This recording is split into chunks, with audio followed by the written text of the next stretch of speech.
Good morning, good afternoon, and good night, and welcome to the Amateur Otaku podcast. How is everybody doing out there?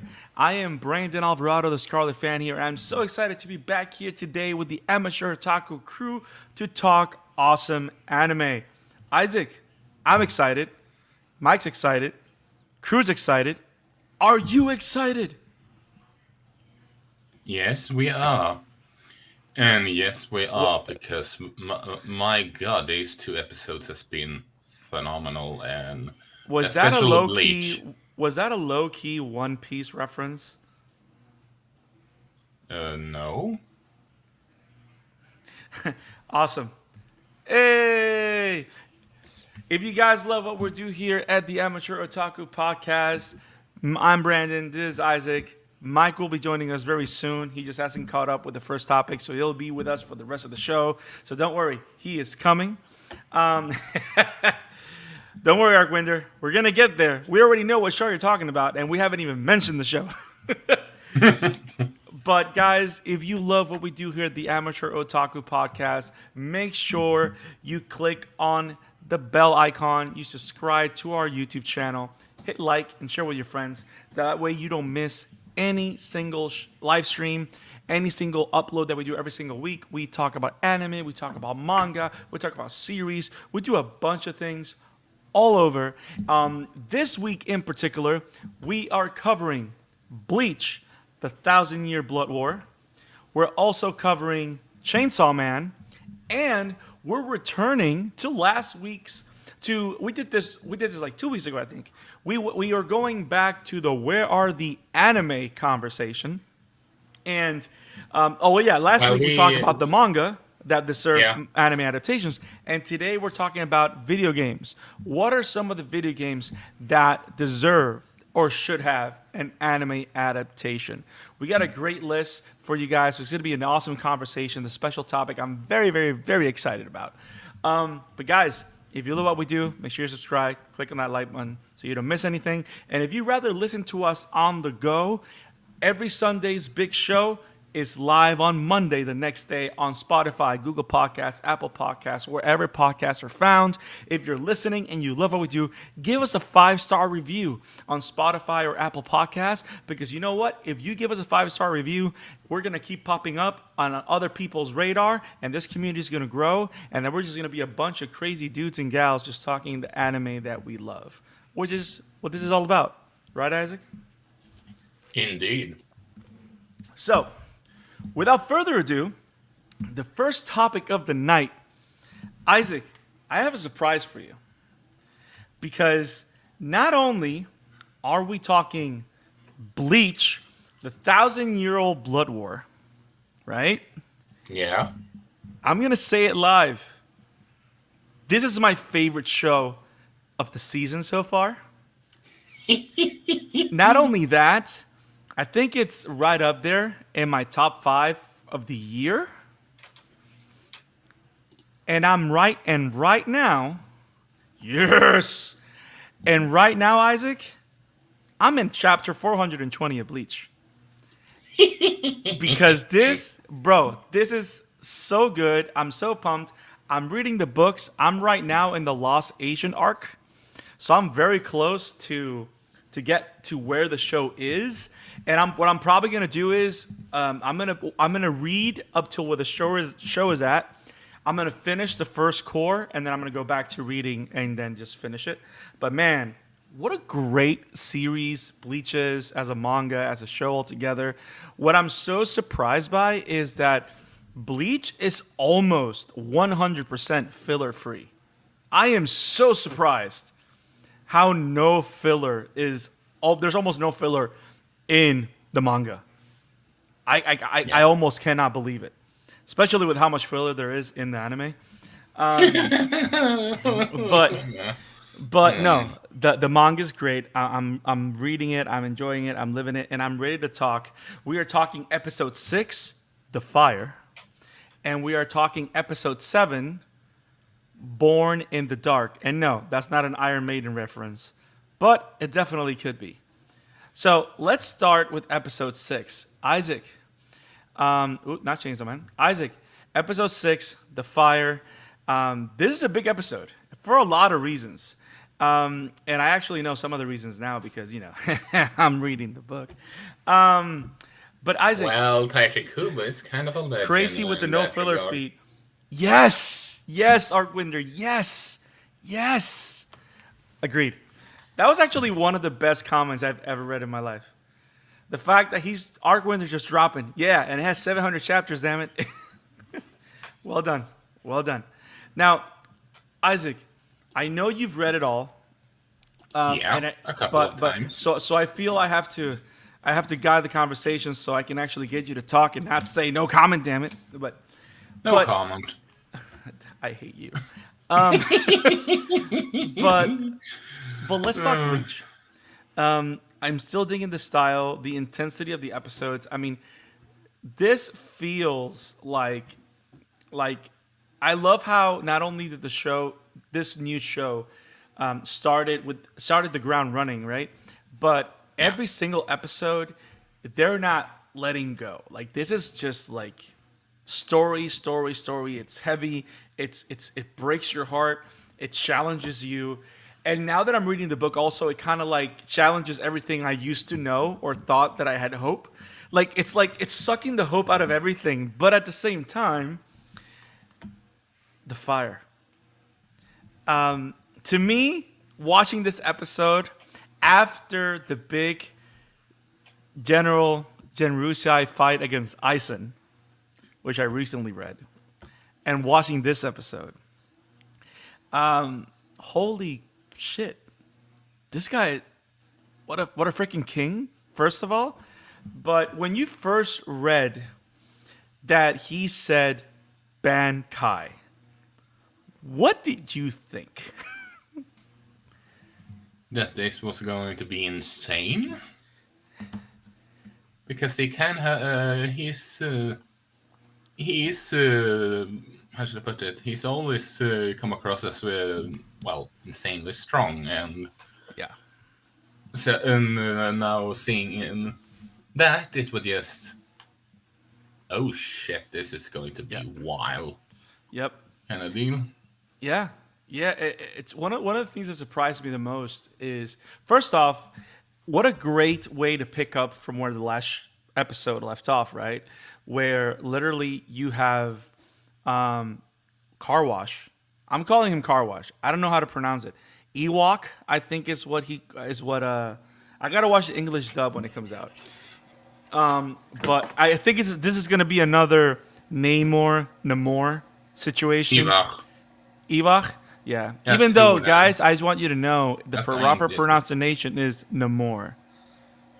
Period. Okay. It's based on Spanish, amor, and I'm not doing that. But so Yhwach, so Car Wash. I love how it picks up directly from that cliffhanger. Yes. If I'm not if my German your German. Yes. I love how Quincy's are basically inspired by German, and in terms of language and Nazi German is everything that they do, especially like all their attacks, are literally German. They're written in German and spread in German. But this is like the closest thing to Third Reich, kind of, because they even have the word Reich in their name. Damn it. And there's a particular attack that I'm going to talk to you about in episode 7 that or not attack, but ability that's very interesting. That's very telling, right?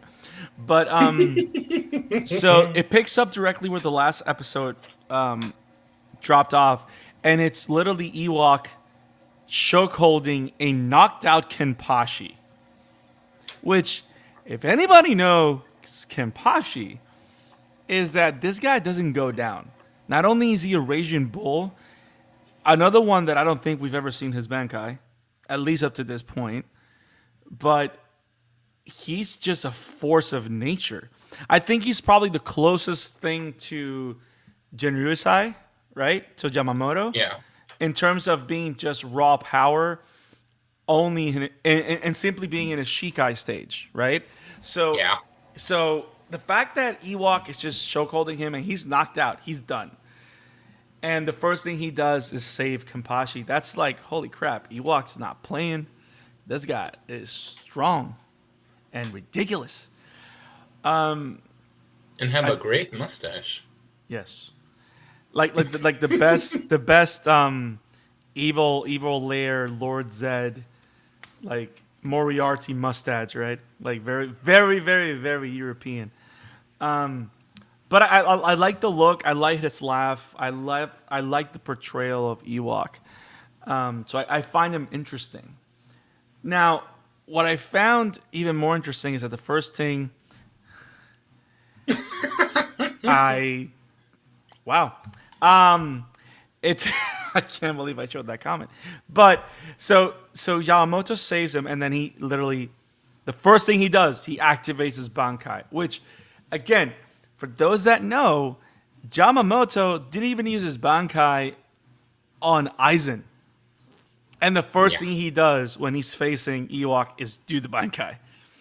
And and holy and shit. that Bankai is straight up horror move horror. Well, it has a horror element, but I like Yeah. how it has like the 4 dimensions, like north, south, east, west, and each of them has a particular ability. I like the whole thing about sucking all the fact that he gets wrapped up in this fire a la Power Ranger style, like he's surrounded in fire, spiritual pressure. He's like a living volcano.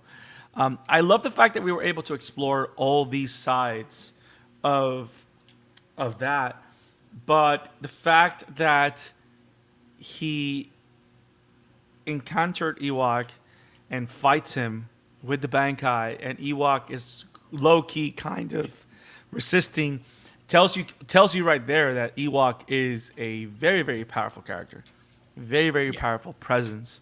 So only fitting for the new big bad, right? But can we talk about the action sequences of this episode? Because oh It's boy, insane. yes, It's yes, extremely insane, and I know that people are going to be pissed about this, but I think seasonal-wise, it has these 2 episodes back to back has arguably been sure. I'm a bit Bleach biased, I will admit, but I mean Bleach for this, COVID. No, yeah, but excuse me. That I think these 2 specifically back-to-back episode have been the best animated fight sequence in the entire season, or should I say, almost say in a long ass time, because I have had my gripes with Pirate, Studio Pirate before, but my God, does these fight scenes deliver? yes, and you There, know it's yeah. Go ahead. it's I don't really remember where I read it, but supposedly, according to the what's it called? What's it? Supposedly, according to the Japanese voice actress of Rukia, Bleach wasn't cancelled as many assumed. It was actually they waited for the manga to hurry up and finish. And this has sort of been like a passion project for Studio Pierrot, according to her. And the more I watch this, the more I'm just, yeah. It makes me think because, correct me if I'm wrong. The first, I know the original book started in the 2000s, and it went from 2000 to like 2006 or 13, something like that. It was like 7, 8 years. I wonder if part of it being a passion project meant that Pierrot maybe made the decision to see how far animation is going to go to do proper justice to the final arc of Bleach. Because one of the things that I've noticed now having been caught up with the chapters, is that first off, this is the most gruesome arc. I'm only 6 episodes in. Like this is like Infinity War, like have like heartbreaking heavy. It's bad, even better, I would say. But also the animation for this. What I love the most about the fight scenes is that they feel like an extension of the intention of Kubo's drawings. You know what I'm saying? It doesn't feel like... I think that the most similar thing that I've seen in comparison to this... Now, you have read Demon Slayer. I have not. Yeah. But the action sequences of Demon Slayer are legendary. Because they're phenomenal. I think this is a great... I think it's like they took lessons from everything, because you can definitely see, because you know how with Dragon Ball, at least Dragon Ball Z, right, towards the end of Dragon Ball Z's original run, right, it got to a point where every battle kind of looked the same. Even at times, it feels like they're reusing animation. I haven't seen the original Dragon Ball for quite some time, so I can't. But what I mean is every fight feels similar. But knowing how Toei animation was back in the day, yeah, I can believe that. But this feels fresh. It feels like this is occurring in an actual world, in an actual setting. Like when they get on the roof of those barracks and they're fighting like with the tiles, and then they go to the other side and they're moving around, like it feels epic. It feels phenomenal and crazy. Like it really gripped me to my seat. It was the longest 24 minutes of my life because I was living every second of it during that entire battle scene. And every time, and even at and you got to think about this. Isaac, a great deal of this episode is exposition. Yeah. It's not even like profound story. It's literally General Yamamoto giving us a class like, hey guys, this is my Bankai. like that's literally what's happening. I mean, you can tell that there's history between these two people. Like they fought before. Like we knew this because we know that Kuratsuchi was kind of like yelling at the general like 2 chapters ago. Like you're the reason that he's still alive because you never took him out when you could. And yeah, that haunted him since then. Yeah. But I found it so powerful how all the different varieties, all this exposition leads up to the final moments of this chapter, right? Because up to this point, Ichigo is still trapped in traffic. He hasn't arrived to the Soul Society. That's kind of like the cliffhanger at the end of the episode, right? That he finally makes it there. Yeah. But the big twist is that the reason why we spent all this time and all this exposition about Yamamoto's Bankai was because the person that he's been fighting has not been Yhwach. Because as soon as he takes him out with Zombie Land Bankai, which, by the way, that's so gruesome and so horrible. Which kind of makes... resurrect everyone that he has killed. Yes. And that is have them nuts. killing him. That's like a very Naruto move, right? First call it that, Naruto. But you know what I mean? Like resurrection, like resurrection jutsu. Kind of like our army's going to be... This was more horror. Yes. No, I agree 100%. But the reason I bring Naruto up is not just because of the resurrection jutsu, but like, is it just me or does Tite Kubo love the substitution jutsu? Because this is the second time that it happens in the series. Like, do you remember the first one? Oh, yeah. Which again was a big one, right? And they all had to do with the big bets. Like the first one, for those that haven't read, spoilers of the manga.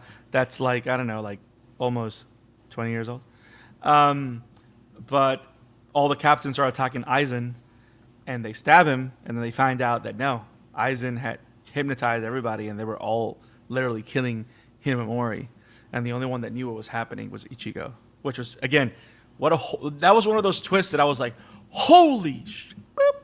But you the know fact that, dude, I swear in this show all the time, you don't have to worry about it. I'm not worried. I'm just, fuck. So, but at the end of the episode, at the end of the battle, he has this guy. He literally cuts a piece of Yhwach's stomach, very similar to what happened to the characters. But suddenly, this guy that's dressed as Yhwach is saying, "I failed you, master. I couldn't, whatever." And Yamamoto already is cashing on what's happening, and then we find out that he has not been fighting Yhwach. He's just been fighting another Sternritter dressed as Yhwach. And here's the crazy thing. The crazy thing is not that he hasn't been fighting Yhwach. The crazy thing is that this guy was able to resist Yamamoto's Bankai. And he's not Yhwach. Yeah. Like, are we like... By the way, that guy's dead now. So, but he was able to kind of like withstand most of everything that Yamamoto was doing. And no, like, the reason that wasn't Yhwach was hanging because Yhwach was apparently having a cup of coffee with Aizen. Because, of course, we're going to bring Aizen back for the final arc. Aizen, a.k.a. one of the best Shonen Jump villains of all time.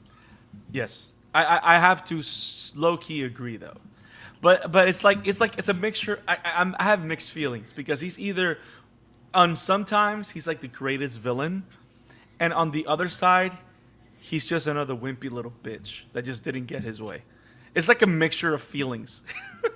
Like, honestly, Kyle Herbert's work as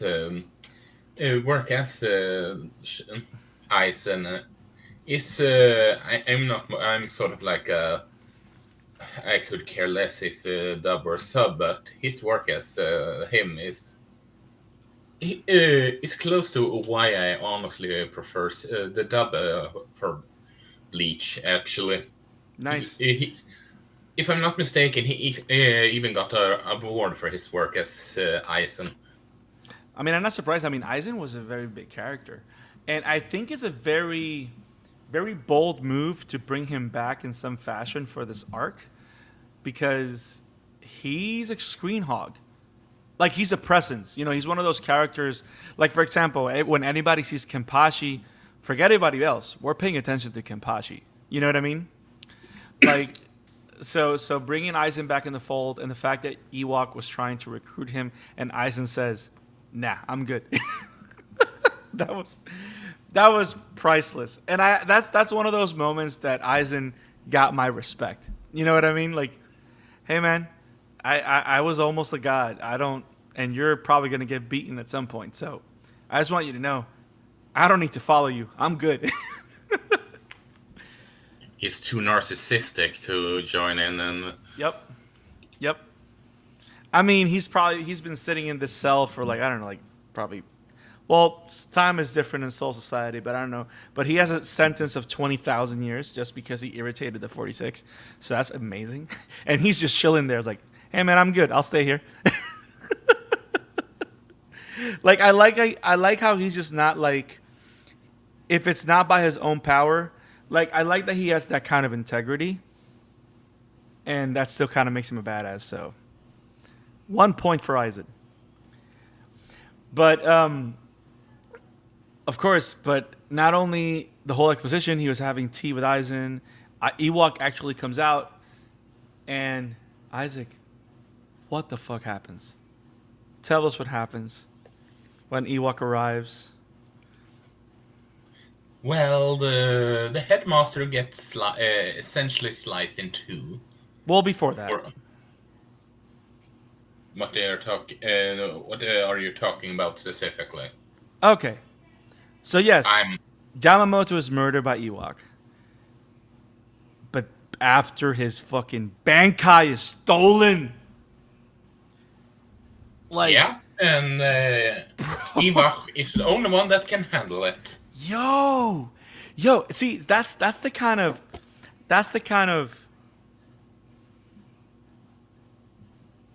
true.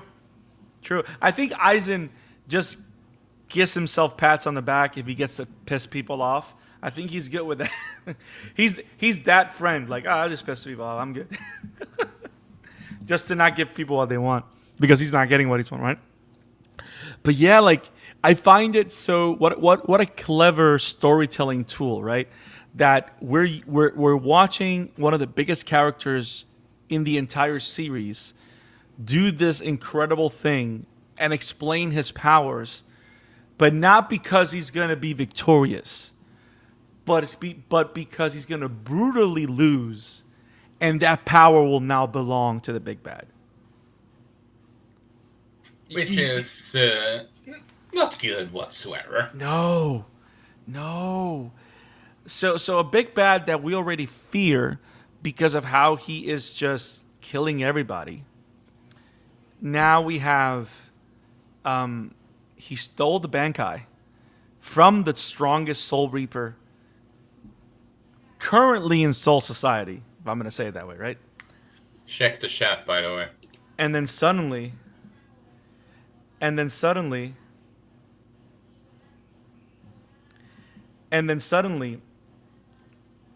they call on the rest of their armies. Soldat, which are soldado or soldiers. Bro, and then it gets even worse.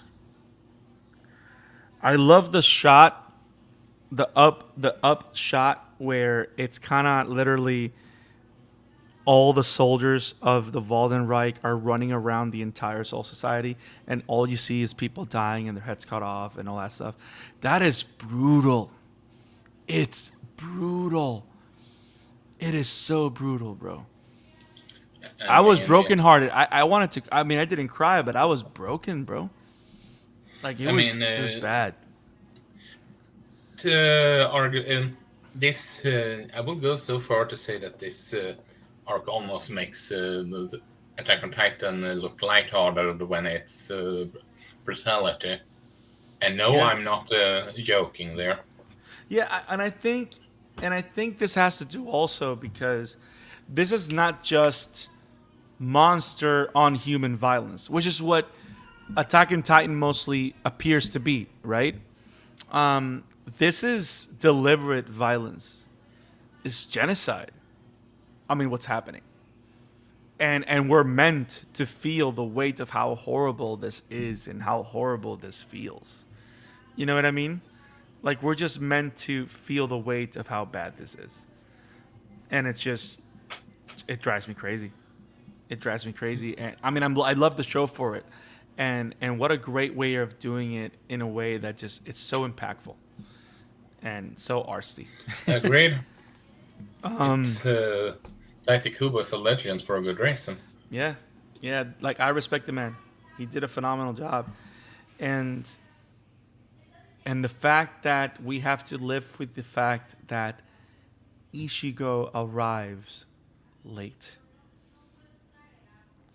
So at the beginning of episode 7. And boy, is he pissed.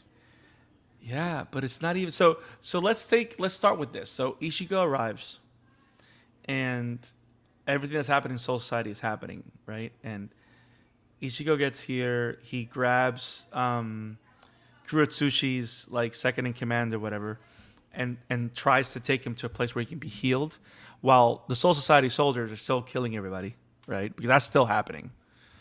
But Ichigo gets there, and the first person that he goes to see. Oh no! By the way, let's go back to the final shot of episode 6, which was heartbreaking. Is Ichigo in the prison and he's sensing all the spiritual pressures disappearing. Yeah, and which makes just you can argue that it's sort of like a I don't know what analogy I was going to go there, but it's sort of like It's sort of like that someone is on the operation table and they are only surviving if you get there. Yep. Yep. It's just it's horrible. And the fact that he has to be the one to witness all that, and I mean, he is kind of overpowered in his own show, so it makes sense why they are desperate for him to arrive. yeah. Although overpowered to some extent. Yeah. Like he's not the ultimate fighter, but I get what you mean, man. But yeah, it's heartbreaking the fact that he can't do anything. And it's interesting because I think that's what we have seen multiple times. That is Ichigo's kind of kryptonite in a way. The way you break Ichigo's spirit is by putting him in a position where he can't help. Exactly. That's kind of what breaks him.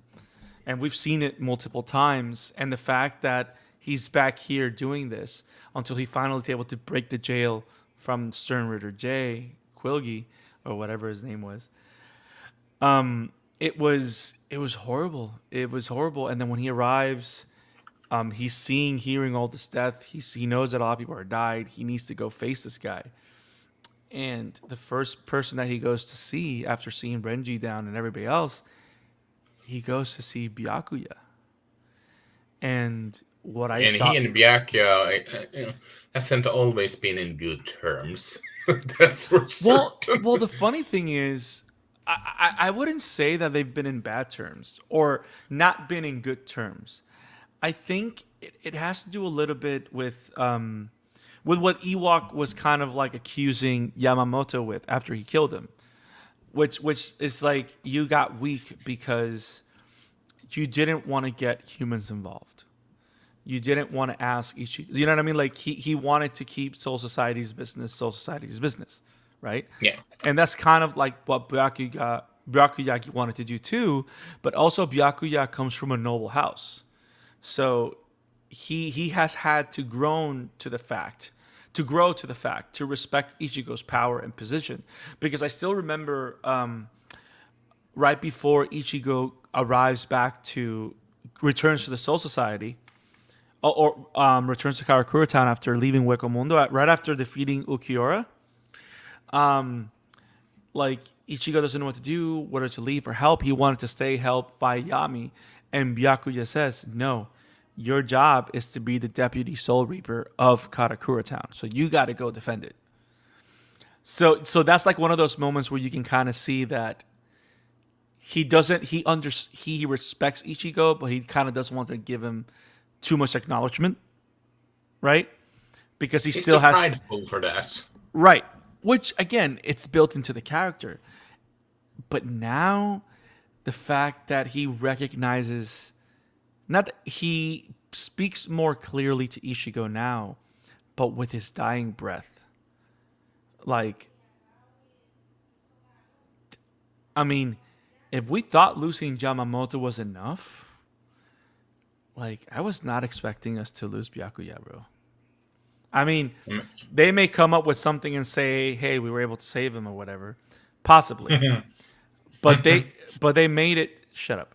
But they never. But they made it seem like he was. You know what I mean? And it hits you hard to then see him face Yhwach and literally get his ass kicked, because he got his ass kicked to the point that Yhwach is going to kill him. Like what a way, like if the purpose of this first core was to allow us to understand how much of a threat Yhwach is, guys, you have done your job. Like, it is crazy. It is crazy how amazing the world building has been, and the presentation of Yhwach and the Waldenreich as the ultimate villain. Because after reading what I've read, do you agree that they really are putting them like the ultimate villain? because Yeah. even Aizen didn't destroy Soul Society to the point that Yhwach has done in 5 episodes. No. You know, because Aizen also, that wasn't his goal. Like, Aizen's goal was to rule, wasn't to destroy. Does that make sense? Yeah, and he wanted to become more. He wanted to become a god more than anything else. Which, by the way, I find it very interesting how the entirety of that like, I don't know if you remember, but that last big chunk of Aizen as he ascends, it's called deicide, like killing God, and it's literally like killing, and there's like 20 parts. Super interesting. I love this one by Arcwinder. The anime producer. How much more pain can we put in the show? By the way, everything was that other producer Gary Oldman? Because that's what it sounds like. Everyone. The Professional is such a good movie. But yeah, man, that's literally what happens. What was that? Isn't that the name of that movie Leon? So in Europe is known as Leon the Professional. In the States, it's just The Professional. Okay. They take that off makes Leon. sense. Yeah. Yep. Yeah, because John Reno is a French actor, correct? He is. Yeah. But yeah, they literally put. Yeah. Hey, Arcwinder, we agree. These are comments you can hear. Those are the best comments. But yeah, it's been crazy how much pain and suffering we've put everyone through, and as anime viewers that love Ichigo as a hero, to see him break this way, it's crazy. So, what an interesting thing happens. Which again, here's the big twist, right? Like, I don't know why, but every twist that they've delivered on the show, like every episode has a twist, and all of them have delivered. Because I've been satisfied with every twist that we've seen. And it frightens all of us, Arcwinder. I know it frightens you. It frightens all of us. And it kind of also is kind of funny with a twist, considering one of your earlier comments. I can't recall what episode, when you talk about the look of Ichigo's Bankai, considering what you get to knowledge of. Yeah, that Yhwach looks like Old Man Sangetsu, which is the inner being inside of Ichigo's Shikai Zanpakutō. So it's crazy, the relation. And now, before we go into that, Isaac, the biggest thing that happened, which, by the way, it's a double meaning, but as soon as Yhwach is about to literally cut Ichigo's head off, what happens? His Quincy ability activates. Which, first of all, what the... But at the same time, it's like, wait a minute, Ichigo has powers from everybody, so I am not surprised that he has Quincy powers now. But what I loved about it is, did you take the double meaning of that ability in particular? Did you understand? Are you talking about the name, or are you talking about the general gist of that? Both. Well, actually, both.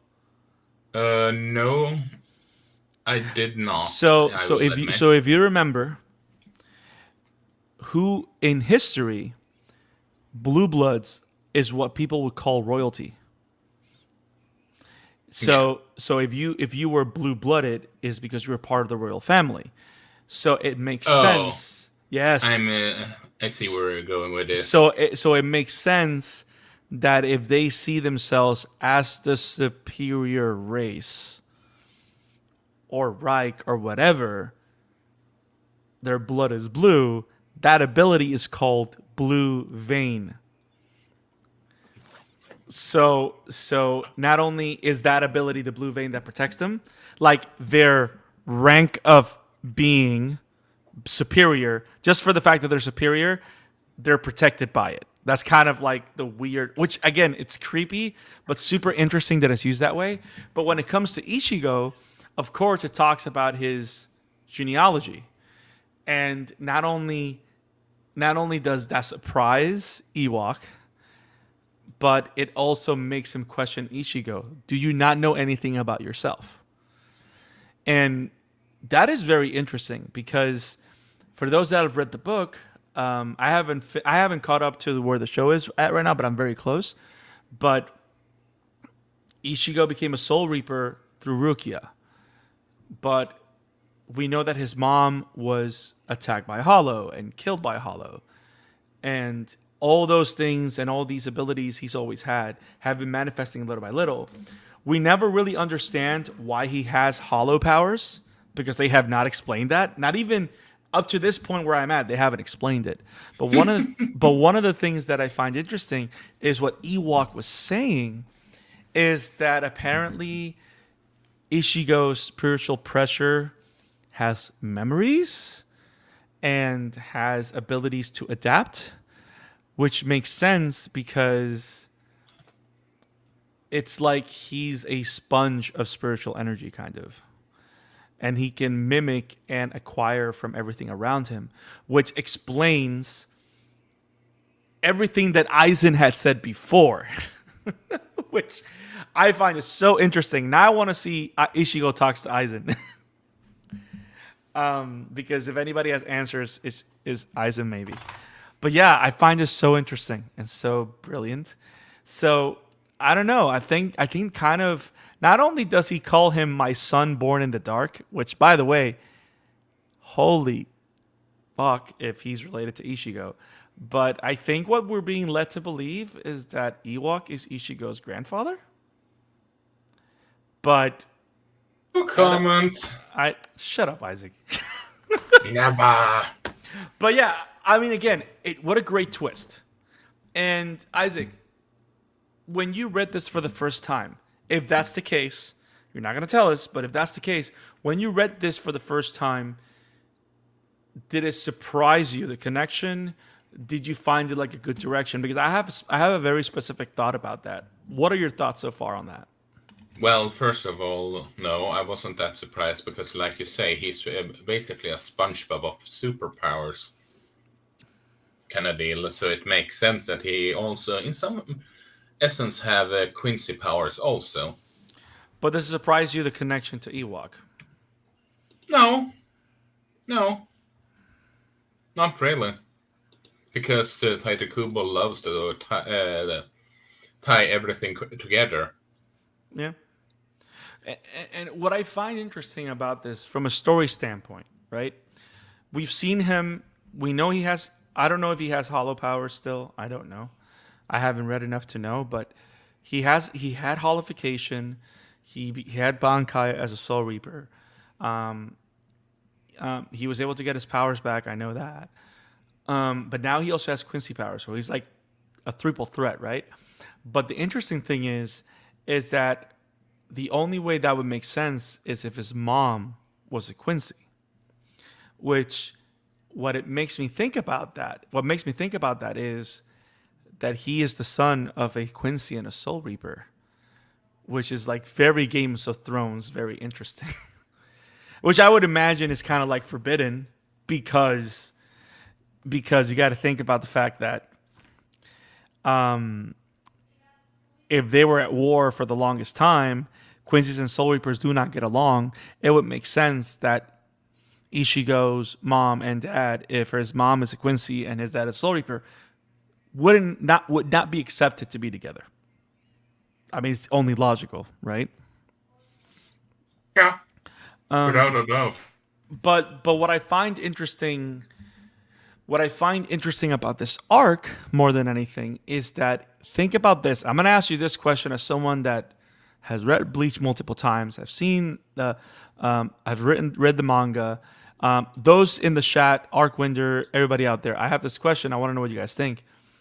I find it interesting that Yhwach appears to have a very personal connection to Ichigo, because if you really look at all the villains that Ichigo fights, he's never had a personal enemy. He's been the hero, and he's protected Soul Society. I would argue that Aizen is kind of personal. But that's the thing. He didn't have a personal gripe against Ichigo or a personal connection towards Ichigo. Aizen was just a dick to everybody. And Ichigo was just the one. Fair point. Yeah, Ichigo was just the one that had the power and the ability to beat him. You know? But if Yhwach has a personal relationship, now Ichigo... And remember, every time Ichigo will go into action, he's trying to save someone else. Like in the beginning, he's trying to save Rukia. Later, he's just becoming a better Soul Reaper. Then he goes against Aizen because he's trying to protect Orihime. Then he leads Wakamundo to Kurakura Town because now he has to protect Karakura Town from Aizen. So these are things that are external motivations, not something that has to do with who he is, like your personal identity thing. Does that make sense? Yeah. So I like that to close out shop, right? Like the final villain of the series is someone that's directly, intrinsically related to Ichigo. So he has a personal villain, someone that he has to take down or learn from or deal with that affects every fiber of who he is. Which, when you think about it, it's supposed to be a shonen. So it's all about coming of age and growing.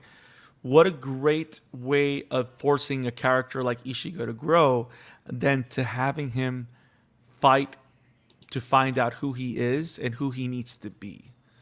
And this is not something as simple as fighting Tensa Sangetsu and, you know what I mean? Like all those internal fights with him and his hollow self and all that stuff.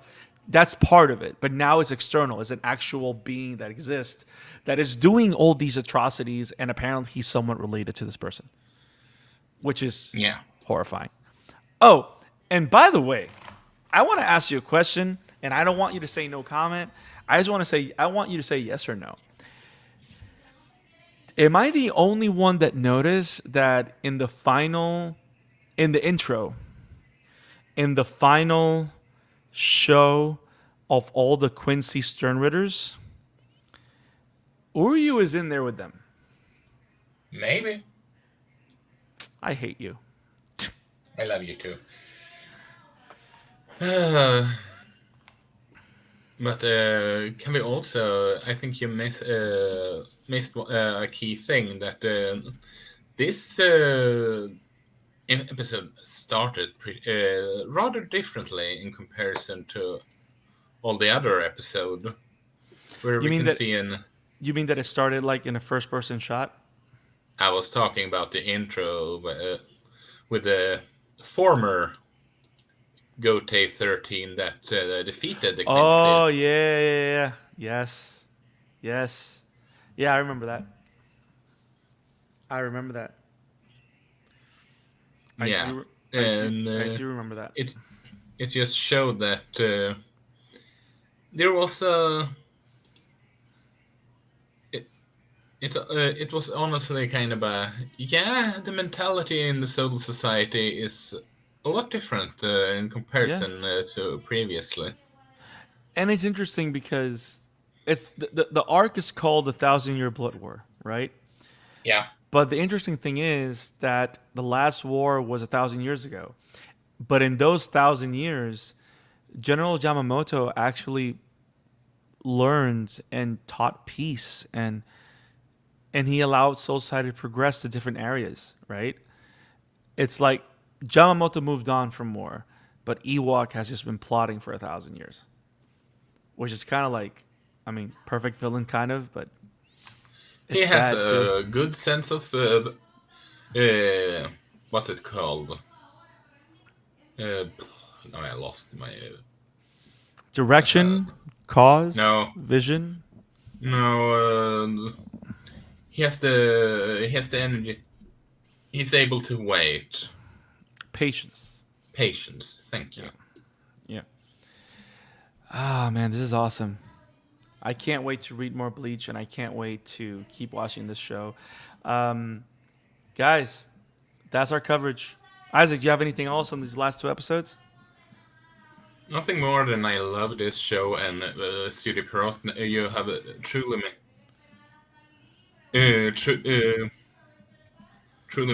made me. You show that you can do much more than just what you have shown earlier with some of the Naruto and Bleach. No, sorry, and earlier Bleach and.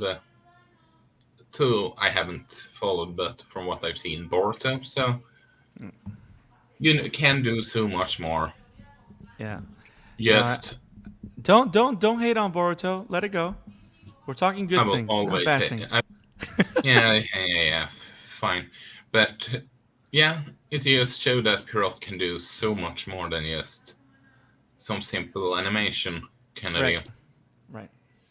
The first fight between Yhwach and Ichigo was insane. Yes. Yeah, that, and I love how also last thing before we Argwinder says, for those that are listening on the pod, get me onto an episode and I'll talk for 4 hours if you want. Yeah. Yes. Hey, we gotta make that happen. We gotta make that happen, Argwinder. We will. Well, we said when season 5 of My Hero ended. Season 6. Season 6, sorry. Yeah. Now, I love that you mentioned the whole Ichigo Yhwach fight. Can we talk about one of the most interesting things that Studio Pierrot is using in Bleach? That I'm going to be honest, again, I feel it's another note from Demon Slayer, but of course they're not copying Demon Slayer. They're doing it on their own terms. But can we talk about the use of color in this show? Because the use of color is very deliberate and very particular. It's very stylistic. Yes, like the way the blue vein and all the Quincy powers look. Very shiny, very bright, very blue, and like meticulous. It feels like literally feels like a beam of light. A lot more developed than what we used to see in the past, right? The fire, the shades of red and black in darkness.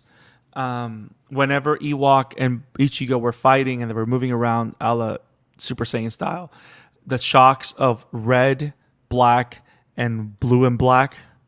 Like all those different swings, like there's a lot of stuff in it, and it's funny because you can enjoy it even on the intro, like that interesting use of pink, black, and white, and how they interact those to create that world that we see throughout the entire intro. That intro really only has those 3 colors, and honestly, but it feels dramatic and beautiful.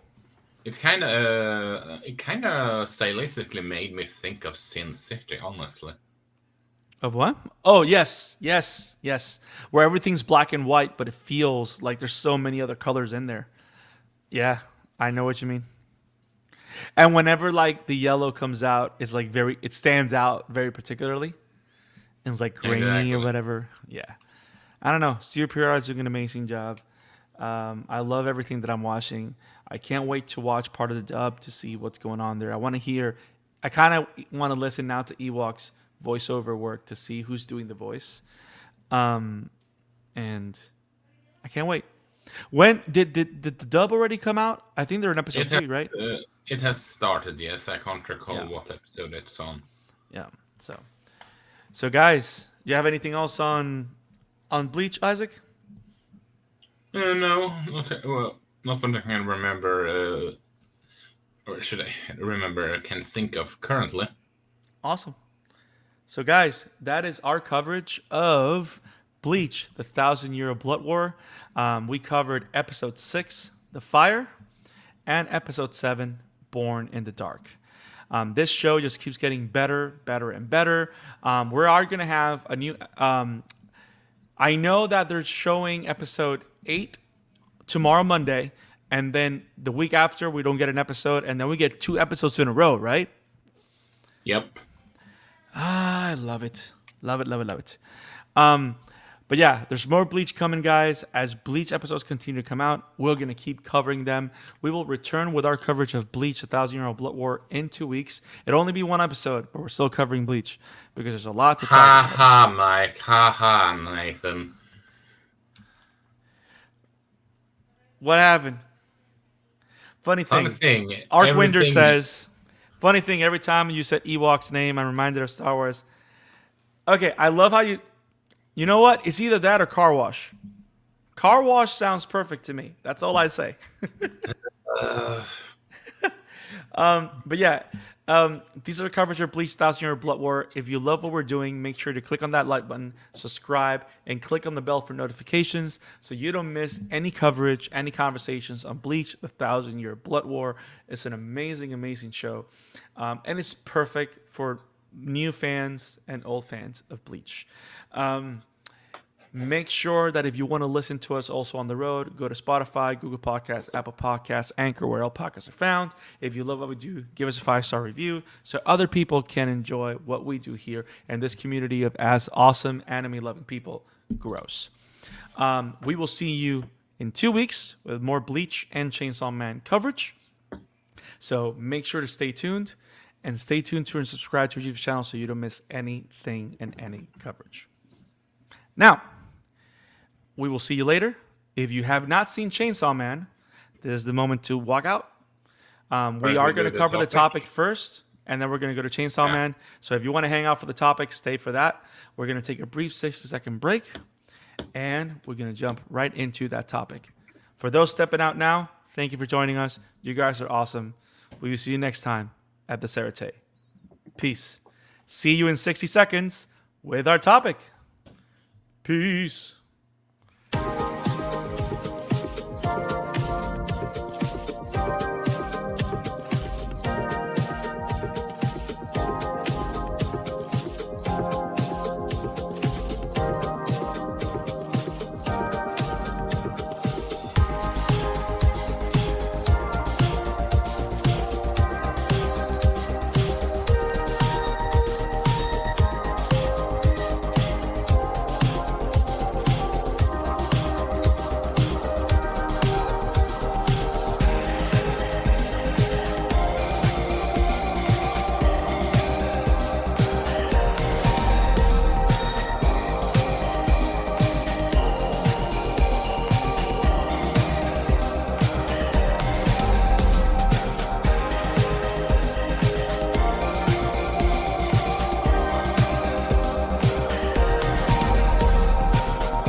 Good morning, good afternoon, and good night, and welcome to the Amateur Otaku podcast. We are back live.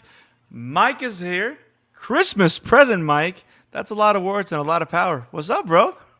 You know, I don't think I've been on Chainsaw Man since episode 1, so I'm just glad to be a part of this week's stream instead of next week's stream. Are you sure? Are you sure it's not nauseating? Man, I recorded a reaction to that. We'll get into that later. That'll be hilarious. So Arcwinder states, Mike, it's in November. Get that Christmas stuff out. You know, when Mariah Carey says it's time, dang it. Bro, she doesn't say it anymore. She just gets royalties. Well, I can't really speak to that Arcwinder because in reality, that tree's been up in my house since the end of October. So I can't. Since October? Hey, man. We were different people. So, no comment. Welcome, guys. Isaac, we're back here. Mike, we're back here. Isaac and I just had an awesome conversation, Mike, on Bleach, 1,000-Year Blood War. That show was amazing. If you guys love what we do here at the Amateur Otaku podcast, make sure you click on that like button. Make sure to subscribe.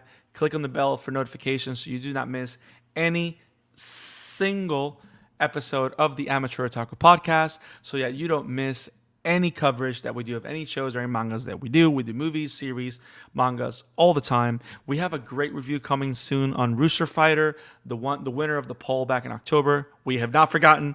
That video is coming, and it's going to be amazing. And yes, there's a lot of cock in it. So, and Jesus, I mean, it's a rooster. I don't know what Mike. It's Christmas. Calm down. Violent night.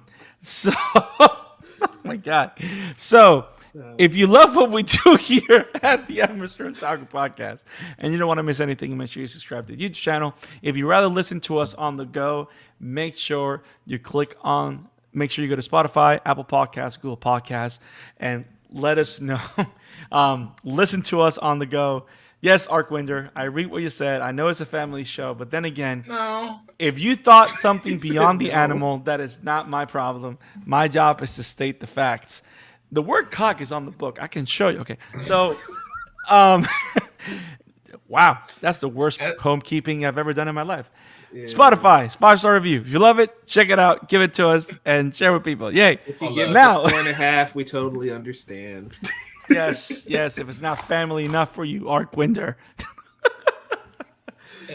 I swear like a sailor here. I think we all know that this is not a family-friendly show, especially during Chainsaw Man week. Oh, gosh. So what's today's topic? Yes, we're doing this now. But guys, thank you for joining us. We're going to talk our topic now. Our topic is actually sort of a sequel, kind of. Actually, it's a dimensional sequel. It's a sequel in a different dimension, like the Star Trek movies. You know what I'm talking about. So last week, these fine gentlemen ran a topic in a segment called "Where Are the Anime?", where they talked about a lot of manga that deserve an anime adaptation. They phoned a friend, and a cool video came out. But now we're going to do the same thing again, but we're not talking about anime. Oh, wait, we are. We're not talking about manga. We are talking about video games. Video games that deserve or should have an anime adaptation. We all got a list. We're checking it twice. Damn it, Mike. Your head's distorting my feelings. It's all going according to plan. Yes. We all have a list. We're checking it twice. And we're talking video games that deserve an anime adaptation. I think this is going to be an awesome conversation. I think we have a lot of picks here. I think we got, like 3 each? Yep. We didn't do like a rubric like we did with the openings. But, of course, each of us is going to give a nice explanation of why it deserves it. And you guys at home, as you're filling out the comment section, if you agree with us, make sure to let us know what you think is a video game that deserves an anime adaptation. If you agree with us, if you don't agree, or if you have your own picks. Meta, I'm looking at you. If you're out there, let us know what you think of video games that deserve an anime adaptation. So how about we start with Mike? We haven't seen you in a minute. We don't know what you think about video games. We know that Arcwinder, for some reason, wants a Super Smash Bros. Anime. Arcwinder writes on the comment section, Super Smash Bros. Anime would fucking slap. I'm reading this on a family show. I'm just reading a comment, guys. Yeah, I'm not foul mouth. I promise. I may talk about cock, but okay. Super Smash Bros. Anime would fucking slap, and it's a crime and hasn't happened. Well, here's the thing. I don't know how I feel about that. I mean, it's a good pitch, but I don't know how I feel about that. What do you feel about that, Mike? Do you want a Super Smash Bros. Anime? I mean, the issue with a Smash anime is that I'm probably going to end up watching it and kind of being annoyed that I don't have all the other shows, right? I don't have a Zelda. I don't have a Metroid. I don't have a Mario. They're all existing. You've been infected. You've been infected by the MCU formula. Yeah, they all exist in the Smash Bros. Format, which is not how I want to experience those characters. A movie would be cool, but I think I'd rather have individual series. Not to mention, there are so many different. How should I put it? Not even all of to make just a joke about how many Fire Emblem characters there are. Every Fire Emblem game isn't in the same universe. Trust me, if they make a Super Smash Bros. Episode, an entire arc is going to be just talking about all the Fire Emblem characters. Truth. Not every character is from the same universe, from the same franchise, and the big issue for me isn't the fact that they would have a connection, their own shows. It's honestly the part that there's so different type of IPs. There's so many different worlds. It's so many, and also what Ultimate has created is sort of like you can argue that Super Smash Bros. Ultimate caused a problem that when people think of Super Smash Brothers, if they were to do an anime, they don't think of just the Nintendo IPs. They think of Snake. They think of now Sephiroth. They think of Sonic, and which is I can't recall if there's Sonic or Snake that was the first third part that got. I think it was Snake. Yeah, yeah, because Snake was added in Melee, right? No, he was supposed to be added because, funny enough, Hideki Kojima and Masahiro Sakurai is good friends, and Hideo Kojima's son asked Hideki if he could make it so that Snake could end up on Smash Bros. Because he thought it was a cool idea. And it was supposed to happen in Melee, but there was too late in development to add him in, so I can put him in Brawl instead. Right. And well, that caused the franchise to become Nintendo only to celebration of video games as a whole. Yeah. And honestly, the whole third-party aspect that people are thinking of, that's probably the biggest problem here, especially also since, the movie rights to the movie anime rights to Pokemon is from another studio, and I do think entirely, and Pokemon for Smash Bros. I feel is kind of big deal considering how big that IP is. I don't think it would matter too much because I hear what you're saying, but the Nintendo IP is so strong that for if they wanted to make this a recurring thing, yeah, that might become an issue. But if you make the first movie or season just be the core characters from the first Smash game, which were all Nintendo IP, I think you can get away with that without any problem. And 2 of them would be Pikachu and Jigglypuff.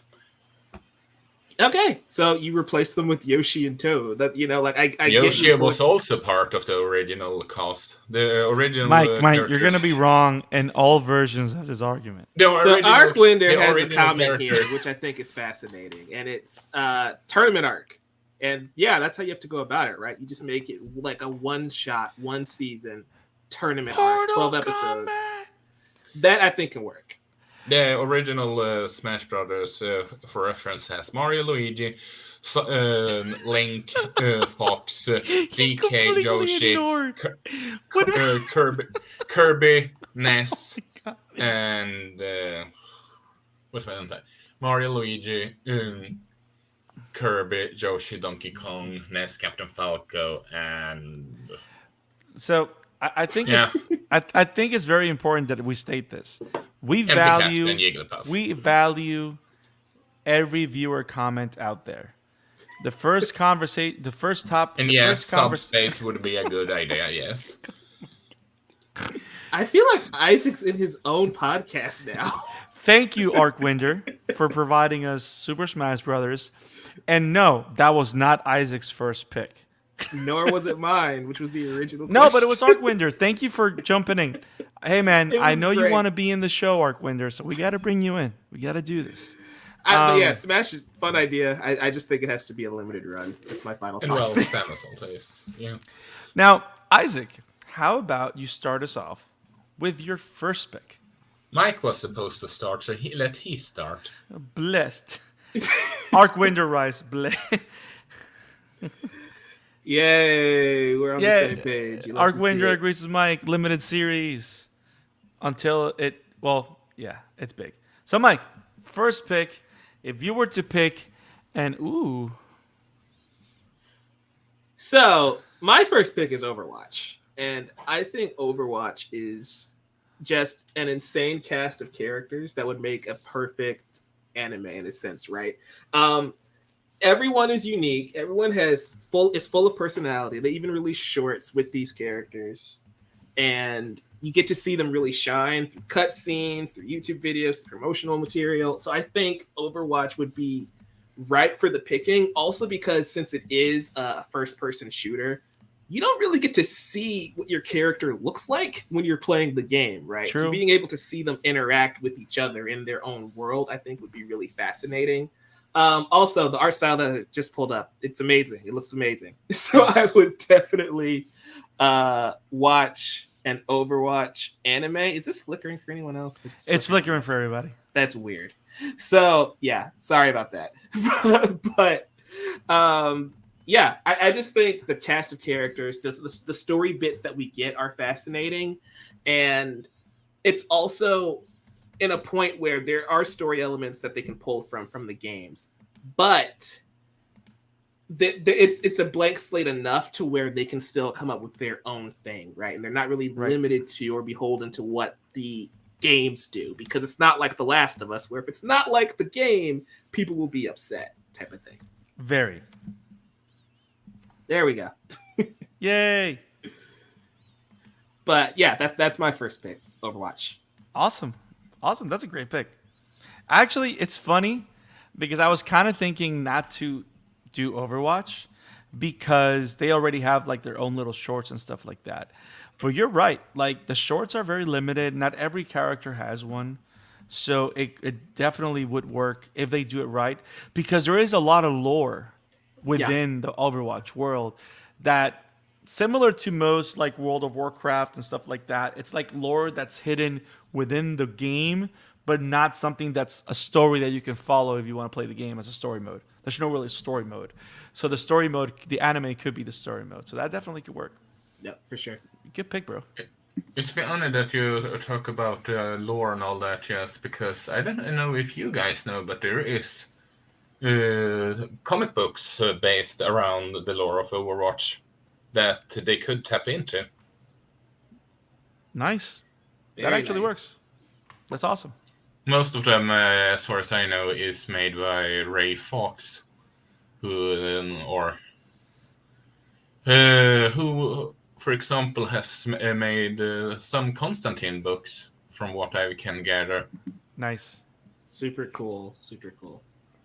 The cool is super. So, Isaac, how about you give us your first pick of, not game of the year, but you know what I mean. First pick in this segment. What is your first pick? Well, I was thinking long and hard about this one because, or should I say, because sort of like there is a lot of games that I feel could get an anime adaptation, and this you would have. What? Artwinder comments. I bet Isaac's choice will be Fire Emblem related. Isaac, you've got 10 seconds to change your pick out so it's not Fire Emblem. I mean, one of them is, but that wasn't the one I was thinking of showing off now. Okay. Actually. Character development. You'll have to see it. The first one is Astral Chain, which is pretty much, well, it's written like it is a Shonen Jump manga to begin with, Mike, but I know that Brandon has. Yes, I've played it. And it's a phenomenal game in terms of gameplay. I can highly recommend it on that regard. And it's also a fun, in terms of story, a fun, insane science fiction adventure made by Platinum Games, who is mostly known for Bayonetta. This game could tap into a lot of crazy off-the-balls science fiction element while having high octane action scenes and personal sequences regarding what's humanity, how should we handle humanity, all that kind of jazz. And I can see now that you guys started that comment about it being Fire Fire Emblem related. It wasn't that good of a comment. Dude, do not insult the viewers, bro. Bro, I'm not insulting. I just don't get how it's a laughing stock that I would obviously pick one Isaac, Fire Emblem. we're just letting stuff. you know that we know what you love. So whatever. But yeah, Astral. What? Oh my God. Yeah, he really got triggered. Wow. Sorry. Sorry. No, I'm just tired. Oh boy. You're okay, Arquinder. I'm almost. I'm sorry.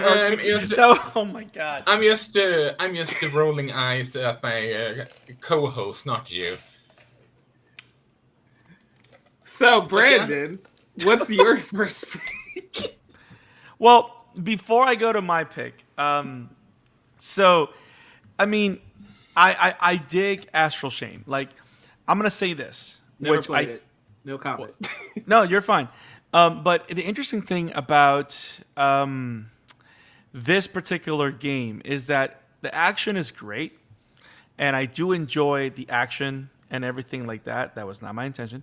I love the action, and everybody knows my pick. Damn it. No, no, but I like the action of Astral Chain.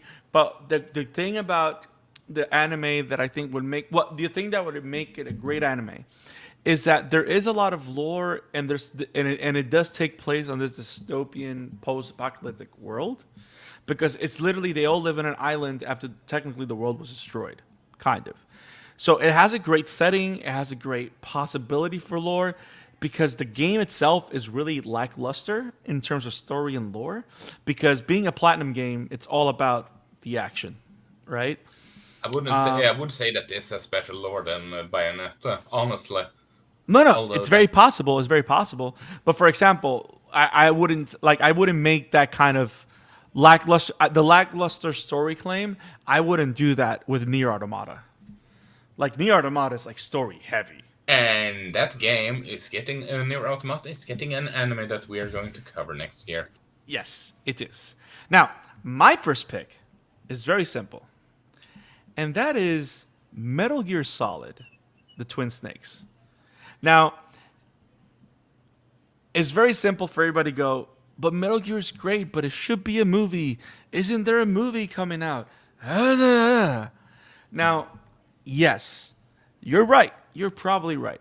But in a world where Cowboy Bebop is still considered one of the greatest of all time, in spite of the horrible Netflix adaptation, I think Metal Gear Solid would be a perfect sci-fi thriller.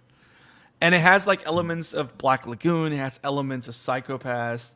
There's a lot of elements for fourth wall breaks. It has interesting villains with a powerful main character, and the world is complex and convoluted. I don't know, it just deserves the anime treatment. And the reason I go with Twin Snakes specifically, which for those that know the lore of MGS, Metal Gear Solid was the only Metal Gear that ever came out on a GameCube or a Nintendo, and it was a full-blown remake of the original PS1 version. It's not a port. It's a remake of the original PS1 Metal Gear, and it literally controls like MGS2. So they ported that game engine from MGS2 to the GameCube, and they remade the first one. And what I love about it is because they redid all the cutscenes. The cutscenes feel like John Woo action scenes, which again, anybody can say what they want from Mission Impossible 2, but John Woo can direct some very nice action scenes. But there's a lot of stuff here that could be used for a great anime show. And the good thing is that the MGS lore and game stories are so vast that you can do a bunch of things. But this would be a perfect starting point to give new life to the series that everybody loves, especially after the tragedy that was the incomplete release of Metal Gear Solid 5 after Kojima literally got kicked out of Konami. But I gotta say, Metal Gear Solid: The Twin Snakes would be a great anime. That's just my thought. What do you think? Yeah, Metal Gear is a fantastic series. So any way I can get more Metal Gear, I'm happy. Whether that be through anime, a live action movie, a live action series, or hopefully a game one day. So Maybe another, yeah. fingers crossed, right? But yeah, I think that's a very solid pick, and I think what studio do you think should take on Metal Gear if you were to choose? Madhouse. Oh, yeah, I'd watch the heck out of that one. Yes, it has to be Madhouse. I don't see why not. I For wouldn't me, give it when, to I wouldn't give it to Mappa because I think everything that Mappa, it's not that they don't have the talent to do it. Of course, that's not what it is.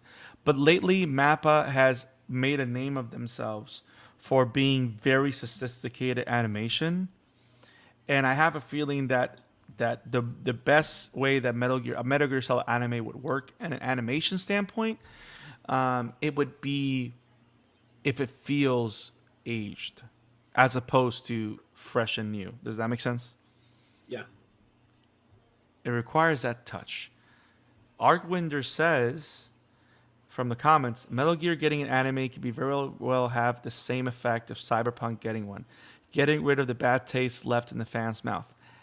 You see, Arkwinder's a smart man. He's a smart man. That's why he gets Isaac's anime. But Mike, what is your pick, man? Before we go to Mike's next pick, I think since Mike asked about what studio should do Metal Gear, I want to ask Mike what he feels should do. Well, Overwatch. Wit Studios, I think, would make a killer Overwatch series. One, they can capture amazing action scenes. Look at Attack on Titan, right? But they can also capture great comedic moments too. Look at Spy Family. So I think they have the talent to do everything that Overwatch would need in a series. Nice. Nice. Very nice.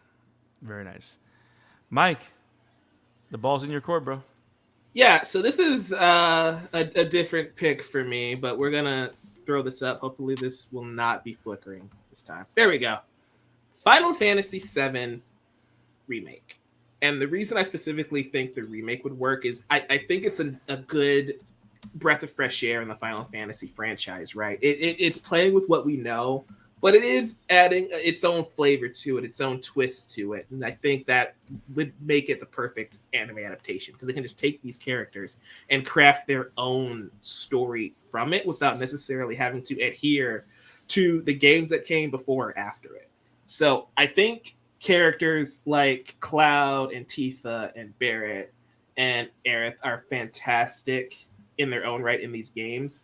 And again, it kind of feels like an anime when you're playing it anyway. Just the way that the story is paced and how the battles all kind of play out. But yeah, Final Fantasy VII Remake I think would make a killer anime. I'm glad that you mentioned that it feels like an anime when you're playing it because one of the big things also is the battle system is so diverse and deliberate that whenever you see your companions doing moves and special moves like right beside you, running around you and stuff like that, it feels lived in. It doesn't feel, sometimes you forget that you're playing because you get so into the game, it just flows. Seriously. Agreed. Honestly, considering Square Enix is producing animes, I do believe they, for example, produced what's the show again? My Dress Up Darling. I think, for example, they produced that anime, for example, and I do believe they produced full. Correct me if I'm wrong, Brandon, but didn't they produce Full Metal Alchemist? Yes. Shows also. So yes. Honestly, I am a bit surprised that they have. I know that there is Final Fantasy movies like Advent Children. Mm-hmm. We have that tie-in anime for 15, but I am surprised that Square Enix isn't doing sort of like a Pokemon style thing with the Final Fantasy, as in they have a merchandise and anime ready for when the games are coming out. kind of deal. They don't force them out every 3 years like Pokemon. Fuck no for that. But I mean, that thing hurts clearly hurts the Pokemon games. I mean, have you seen Scarlet and Violet? And ouch. Yeah. Yeah. And but I honestly don't get why they don't sort of like do take the idea from Pokemon and sort of like have a anime and merchandise ready for whenever the next Final Fantasy game is coming out, kind of deal. Because considering they are producing animes already, I will say. I was just thinking about that when we were thought about games to anime. It goes back. Sorry, good. But yeah, that was what I'm gonna say. Yeah, I was just gonna circle back to Arkwinter's previous comment here, right, about Metal Gear getting the same treatment that Cyberpunk did. And why do most anime exist, right? They exist to sell the manga. And after the major success that the Cyberpunk anime did for the Cyberpunk video games, I wouldn't be surprised if we see a lot of studios saying, wait a minute, can we just make Final Fantasy anime and sell 5 times the amount of Final Fantasy games? You know, like, I feel like we're probably going to go into a new era of these studios realizing that they can actually make money on 2 fronts by introducing tie-ins, whether they're, you know, crappy tie-ins or actually well-made tie-ins, that's to be determined. But I think that's a fascinating idea. And Arkwinter's comment here of, yes, you do know that the increased size of Tifa and Era fan art this show will spawn might break the internet. That's the point. Now, I have a counterpoint. I mean, tie-ins have helped Pokemon become the extreme beast as it is right now. So yeah, I don't get why they have more studios haven't done that. So I have a counterpoint to that, and the reason I have is because on one side it makes perfect sense. Why wouldn't they make anime, right? Or at least anime from those properties. But I think the reason we may not see that is because Square Enix is a game company first. So they're going to find ways to make that the center experience for consumers. Because you got to think about it. Square Enix has their hands on hundreds of anime shows already. So they have multiple fronts of revenue. And I feel that, especially with the quality of storytelling that has evolved to the point of what we see in the remake, one could even say, if they ever do an anime, it's probably just going to be reorganize CG cutscenes from the games, and at that point, might as well just play the game. Yeah, I guess I feel like they can just license the properties out to other studios if they don't want to take. That way, they're not spending any extra time trying to develop these things. Well, and I get it, but look at it this way also. Did you ever get a chance to see Brotherhood for Final Fantasy 15? No. So Final Fantasy 15 Brotherhood is I think it's a 4 or 5 episode miniseries that literally gives you some insight to the main group of characters that you play with as throughout the entirety of Final Fantasy 15, because literally it's 4 friends, and of course with the main character, right? And if you think about it, the main purpose of that is to sell the game, not to do something additional. Because especially if you go back to the history of Final Fantasy 15, it was a very, very crazy, tenuous, and troubled development period. So they did everything they could to make that release more important, because their goal was to sell the game. And even when you play the game, you figure that you don't need anything else, but it just expands upon it. But I don't know. I'm not saying that I'd be mad if they make it. I would love it if they make it.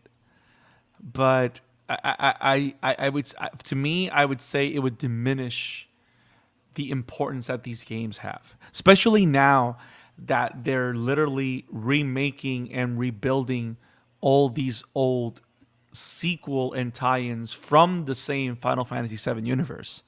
like Crisis Core is coming back and all that. You know what I mean? So I don't know. It's an interesting, important conversation. Isak, what's your second pick? Well, Mike has the picture queued up already, so why as well? Oh boy. Well, Final Fantasy Shadow Dragon, the first game that started it all. And yes, it has an... Did you say Final Fantasy? You mean No, Fire? did, but Fire Emblem. we all know. We understand. Yeah, Fire Emblem. Shadow I mean, Dragon. we all see Marth, right? Yeah, Fire Emblem. Oh, Mars! It's funny because that's the game that they infamously adapted so horribly, and it was a blast hearing Landon being so how tortured he was watching those 2 episodes. I won't lie, but this is just, in essence, this is a series that is just screaming for proper anime adaptation, good versus evil kind of deal, and it's filled with lore. It's filled with well-written characters. I don't. Maybe Nintendo is going to go to do more and start to make anime or movies now that he owned. What was it? The company that he bought, the animation studio that he bought, that he call Nintendo Pictures right now. I don't know which one it was. No clue, but Nintendo Pictures is now a studio, so that's cool. Yeah. That they might start doing that one because they bought Dynamo Pictures, but maybe they are starting doing that now.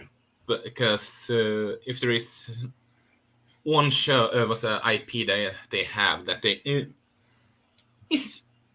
would be perfect for an anime, rich with mythology characters, all that jazz. It's Fire Emblem, and while I don't think every Fire Emblem would work because for example Fire Emblem Three Houses is your choice matter. It's not as linear as the older titles are.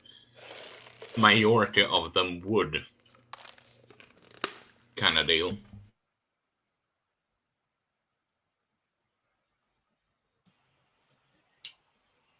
Are you there, guys? Yeah, I'm here. I was just waiting to see what else you had to say, simply because I've never played Fire Emblem, so I'm just taking everything you're saying at face value. I have nothing to add. Everything. I mean, I see that Fire Emblem has so much history that I think it does deserve an anime adaptation. I'm gonna agree with you. I mean, it's literally video game Lord of the Rings. That's literally what or Game of Thrones. Right. It's essentially. I know that people are saying that. I've heard so many people saying Legend of Zelda would be sort of like their Game of Thrones or Lord of the Rings. Zelda's no Game of Thrones. No. You know what? If I were to pick a studio, I actually want to know what your thoughts are. If I were to pick a studio to do Fire Emblem, I think Powerhouse would be great. Honestly, like the same studio that did Castlevania would be amazing doing Fire Emblem because they know how to find a story. You know, I mean, that's a good point. A good. If you know all the twists and turns about Fire Emblem and how dark and brutal it can become, and there is some part of the fourth game that have some Game of Thrones elements, I will admit. You can say the word, but that's fine. We're not going to say incest. It has some incest element. And there goes the reach of this video. Oh well, had a good run. But I want to go back to. Go ahead. When it comes to, I don't know. I would like to see honestly, what's the name of that studio? Fuck me, I can't recall it now. It's a very dirty episode. Wait until we go to Chainsaw Man. You know that, right? Oh boy. I don't like how he's giving us the warning because that means he's planning on saying something crazy. Yes, Argwinder. Yeah. I don't know what we've done. I don't know what you've done. Now, Isaac, do you have anything else on Fire Emblem? Based on how I've seen with the Vinland Saga, I would actually say wet, if not powerhouse. Nice.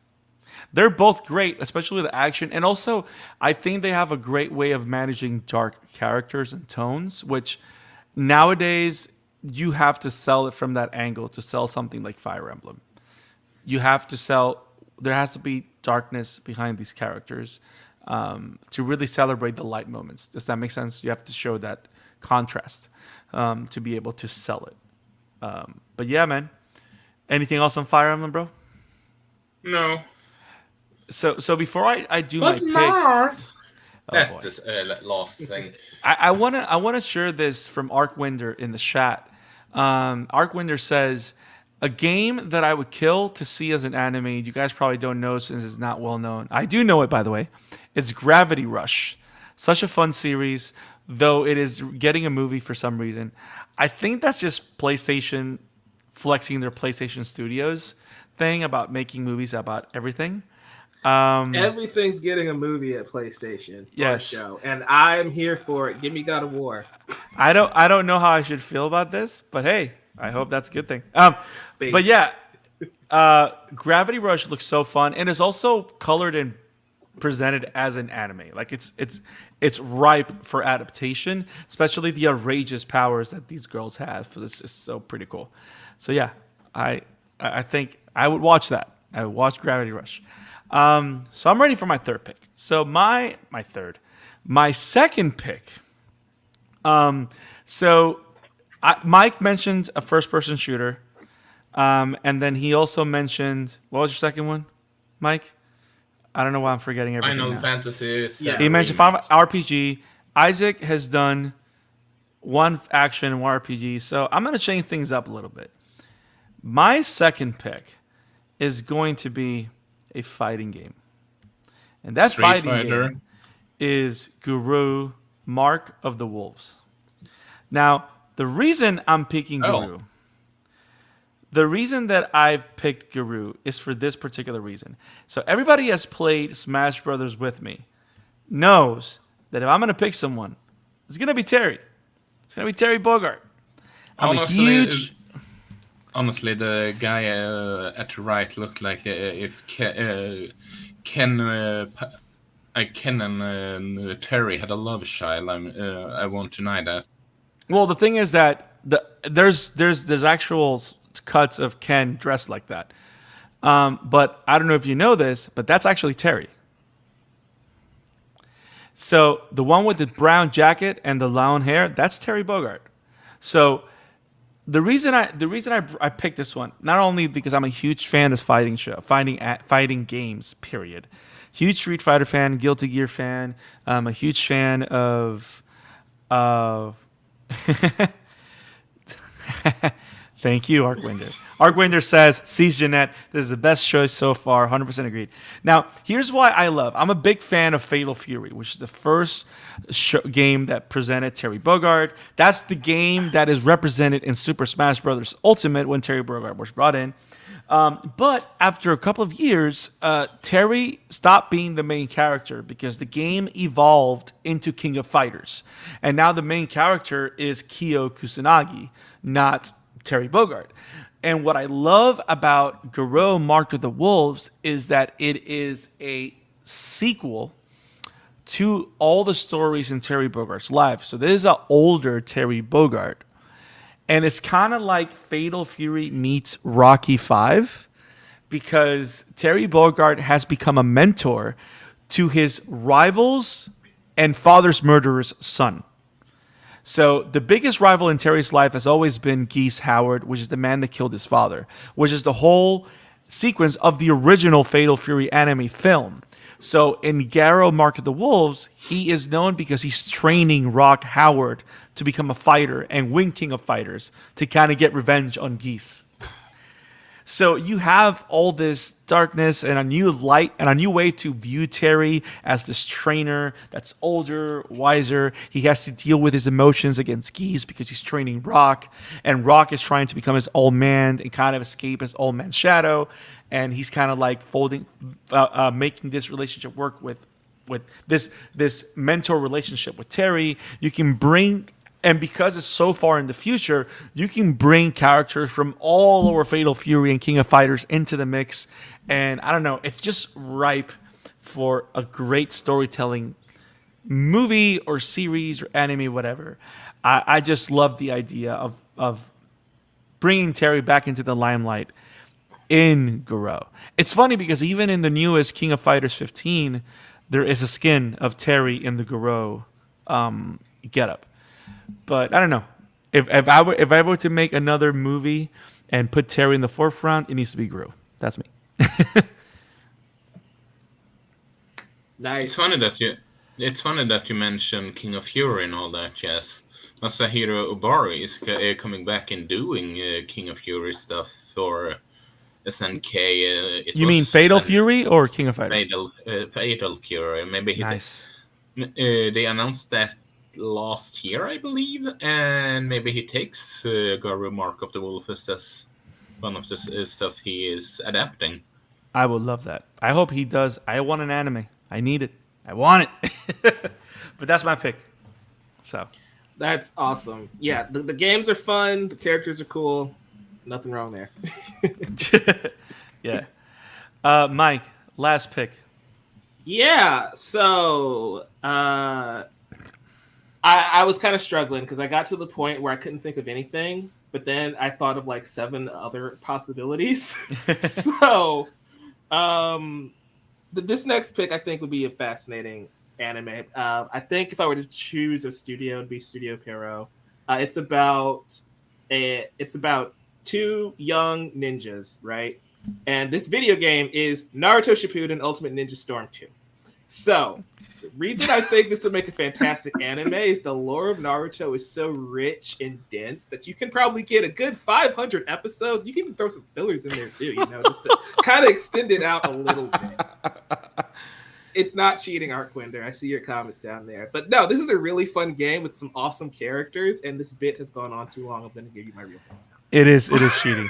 Arquinder, he's wrong. It is cheating. You can just say you don't have a third. Just say it. I have a third here. Is it underneath that hat?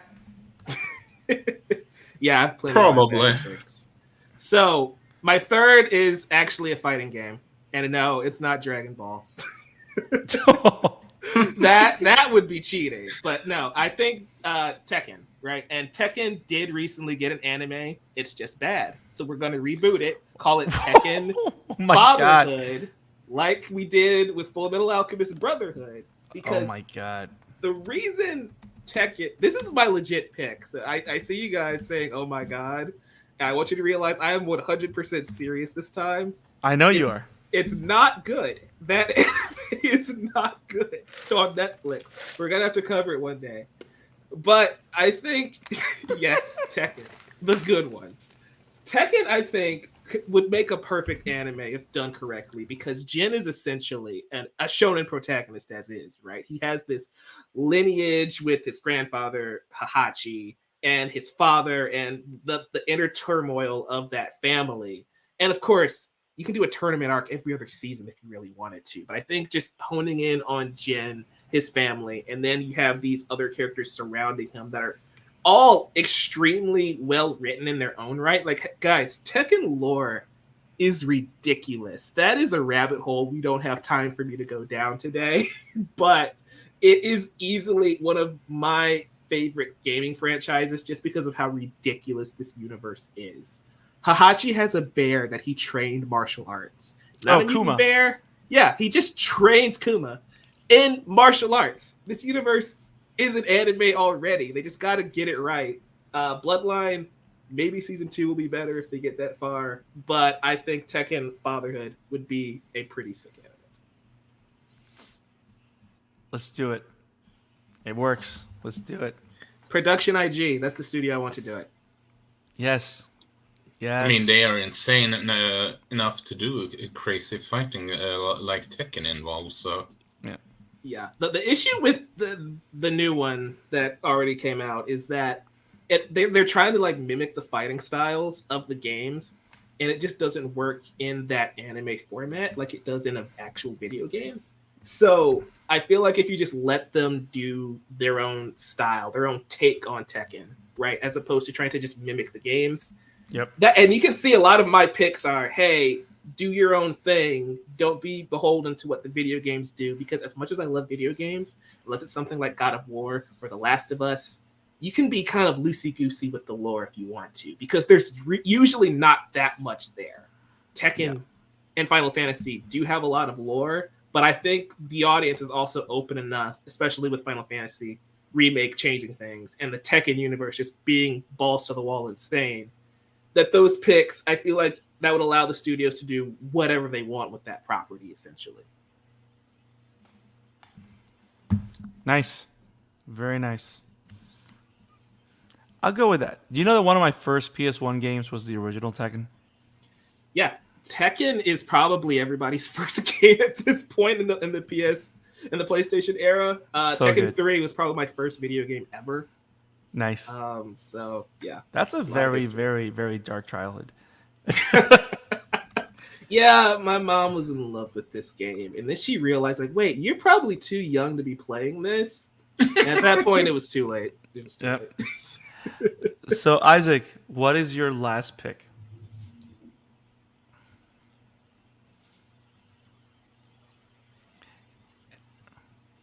Ooh. Well, this was a bit problematic because this whole franchise is a Shonen Jump manga in itself. And that is Xenoblade Chronicles, and I didn't know how to put it because, well, they are all connected, these stories, but you can play. These characters are from the third game, for those that aren't aware. But you can play all these games without. You can start with the third one and then go to the second and the first one if you like. It's sort of like acting like they are prequels kind of deal. They are written in that kind of scenario, and for the sake of not cheating and actually, well, picking a game, I would pick Xenoblade Chronicles 3 personally, because that game I feel is the best written story of them all, to the point that I don't know if you noticed that, but when that game came out, there was a trending called Chapter 5 for a couple of days on Twitter. I don't know if you guys noticed that. No. I avoid Twitter now, thanks to our overlord, Mr. Musk. That was way before Musk owned the site. Then I missed it. Well, that is because, well, this game has some of the best storytelling in video games I've seen in a long time, and it's just how should I put it? Unlike, this is arguably the one game out of the ones I've picked off that you need to be a more straight up adaptation, because while you can do you have some wiggle room with Fire Emblem and Astral Chain. This is the closest thing to what you can argue. Sure, you can do side quest and all that, yes, if you want to before you go story heavy and all that, yes, but you really can't switch things up dramatically, I would dare argue. But yeah, and you know that a game hits hard when it comes out if a specific event in the game literally is trending for days. Kind of deal. And for the record, just to give a heads up, I know people that have only sort of about have reacted emotionally for stuff like Grave of the Fireflies, and we all three know how that movie is. And they, at a certain point with this game, I got text from them say "fuck Mona Lisa" and crying emojis, kind of deal. It's funny. It's funny you say that because Arcwinder in the chat goes, Xeno 3 already has some tear-jerking moments for what I heard, so it's anime ready. Tear-jerking moments is an understatement. Awesome. Good pick. My good friend Jeremy loves Xenoblade Chronicles, so I think he would agree with you. It shall be interesting to see when it comes to that part, because that one is legendary. It's one of that part in particular is what makes Xenoblade Chronicles 3 goes to my video game of the year, honestly. So I got a question for Arcwinder, because I can't decide which one I want to pick for my third. Also, before I go on, I would actually put Mappa in as the studio for this. Which one? Nappa? Xenoblade. Nice. But you said Studio Mappa, right? Yeah, Mappa. Cool. So, yes, I did call Arcwinder. Thank you for being there. So I can't decide. So I'm asking the chat. I can't decide what my third pick's going to be. So I either do a Square Enix game or an Atlas game. Pick a company, and I'll do that one. Let me know, Arcwinder. Square Enix or Atlas? Well, Mike put Square Enix, so shouldn't you by variety put Atlas then? I'm asking Arcwinder. Let Arcwinder do it. Yeah, Arcwinder, sure. Square Enix or Atlas? Which one should I pick? While we wait for the response, I have a couple others on here that I wasn't sure where to put them. Reply? He said Atlas. Let's go. So, Arcwinder has spoken. I'm going to pick Atlas. So, my third pick is the one and only Isaac, cue your laughter. My pick is Catherine. What? I think, yes. So here's why I picked Catherine. So the reason... Can we go back now and do the other one? No, you can't. No, but here's the thing, though. This is an anime podcast, and here's why.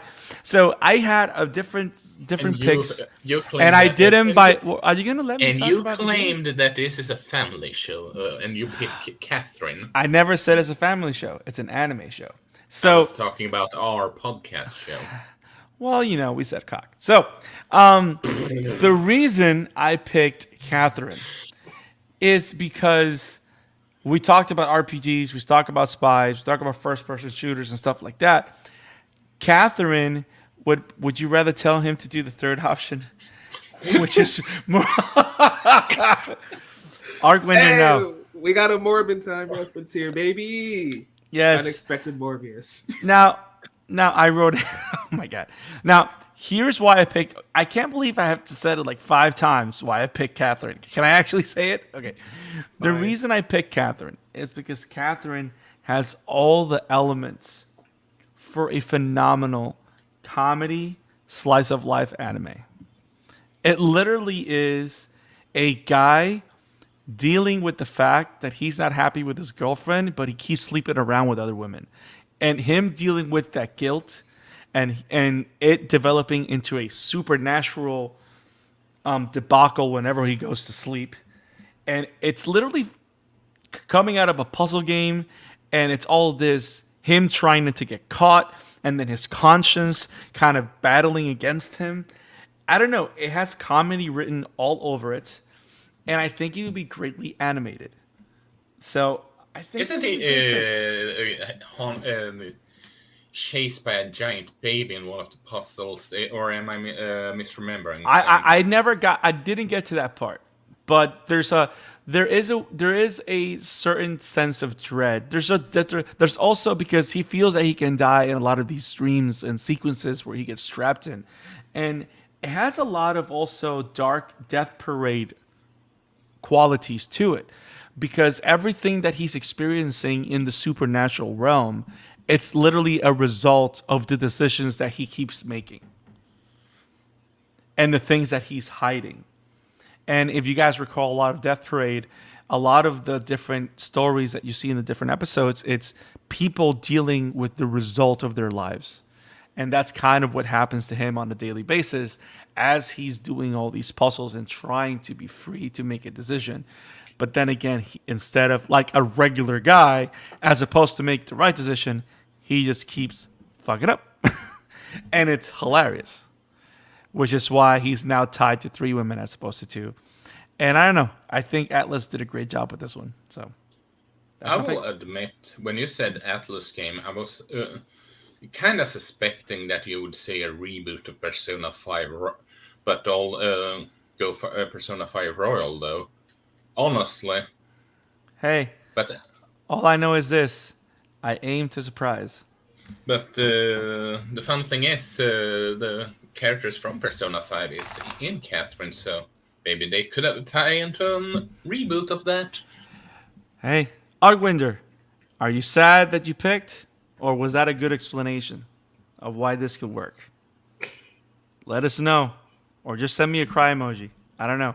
But don't worry. Maybe at some point I'll reveal what my Square Enix pick would have been. But I didn't want to talk about another Square Enix game because, I don't know, we've talked a lot of games already. So there's more stuff out there. We can always do a part 2. We're doing this leading up to the Game Awards, so we can always float this idea out there. Yeah, you know what? Let's just say that right on Thank you. We take this as a part 2 next week. Get that done. Might as well throw... Oh, my God. Argwinder says, might as well throw my third choice as well. Super Mario Galaxy 1 and 2 would be anime worthy, just as they got. Yes. I'm in. I've never played those games, but the world building in those games is so interesting. And I think they're the most unique, apart from Mario Sunshine, they're the most unique Super Mario games. And I have to agree with you. 110%. I fear giving an anime studio the ability to do anything with Rosalina and Peach. But anyway, but yeah, let's go part 2 next week. That done, settled. Okay, Dictator. Okay. This is democracy, dang it.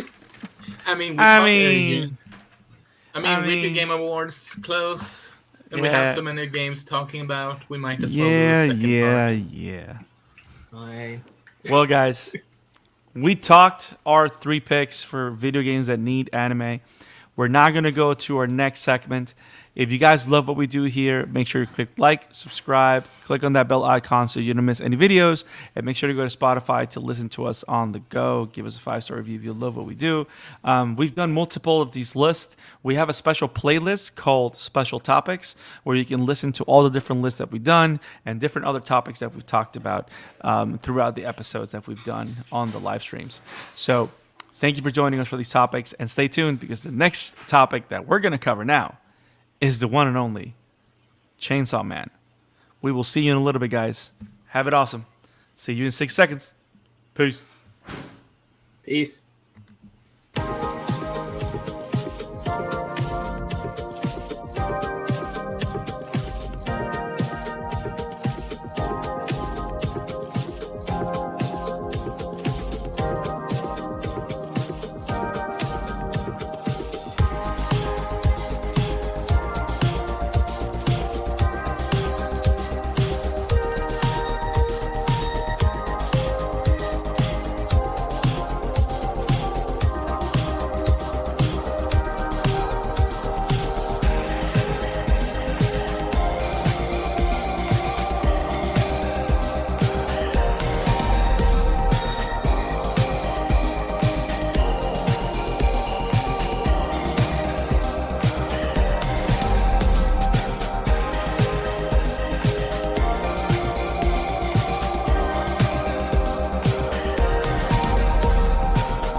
Good morning, good afternoon, and good night, and welcome back to the Amateur Otaku Podcast.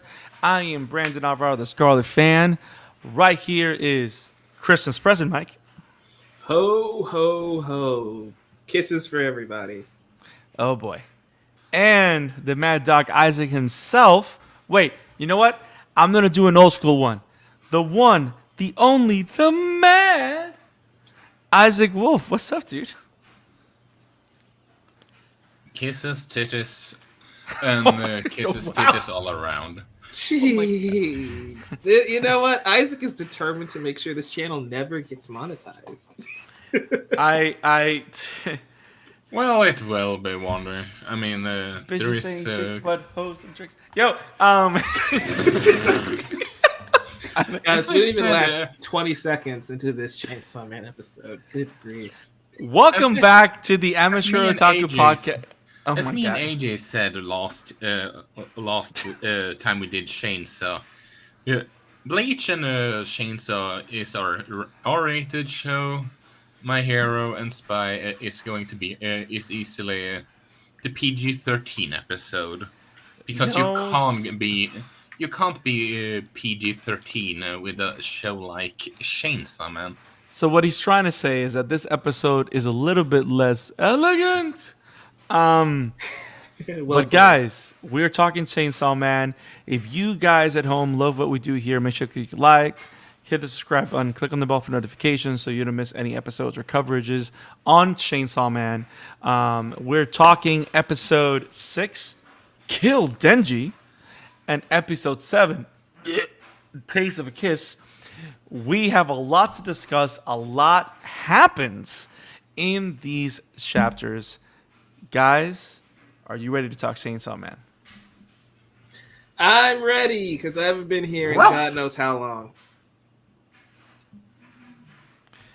You know what, Arcwinder? I agree with you 110%, and this is not a game. Arcwinder says in the chat, Chainsaw Man is the type of show you watch alone at home, but not just for the reasons you think. And I don't know what reasons you're thinking, but one of the things that I do know is that watching Chainsaw Man allows, right now as I'm watching it, I'm able to really appreciate a lot of the commentary that Tatsuki Fujimoto is putting out there, because he's having a lot of conversation with a lot of very interesting themes, and which kind of makes me think, okay, this is what all the awards are about. It's not just about how many manga they're selling. Like, the guy's talking a lot of real stuff that's very interesting. But then again, it's all dressed up in a lot of devils and blood and madness and people just getting stabbed. But we're going to talk about Chainsaw Man. Now, I want to do the simple stuff first. Now, Isaac, you'd...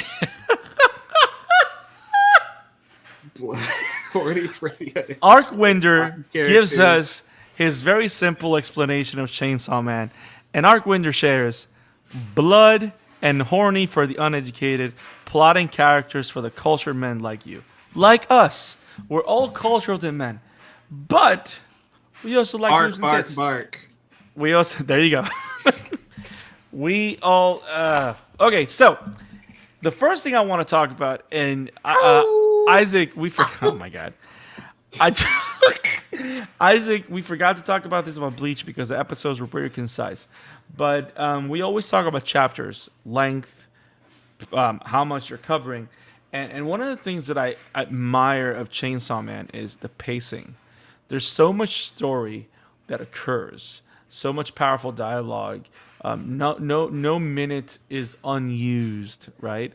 And we talked about, last time we talked about Chainsaw Man, we talked about also how every ending is different, but every ending works as a kind of preview or kind of commentary to what's going on in the current episode, in the current arc, or in the future arc. Which, again, a very interesting thing that I've never seen before. I think this is the first anime to do it. If there's another one that you guys know about out there, please let me know.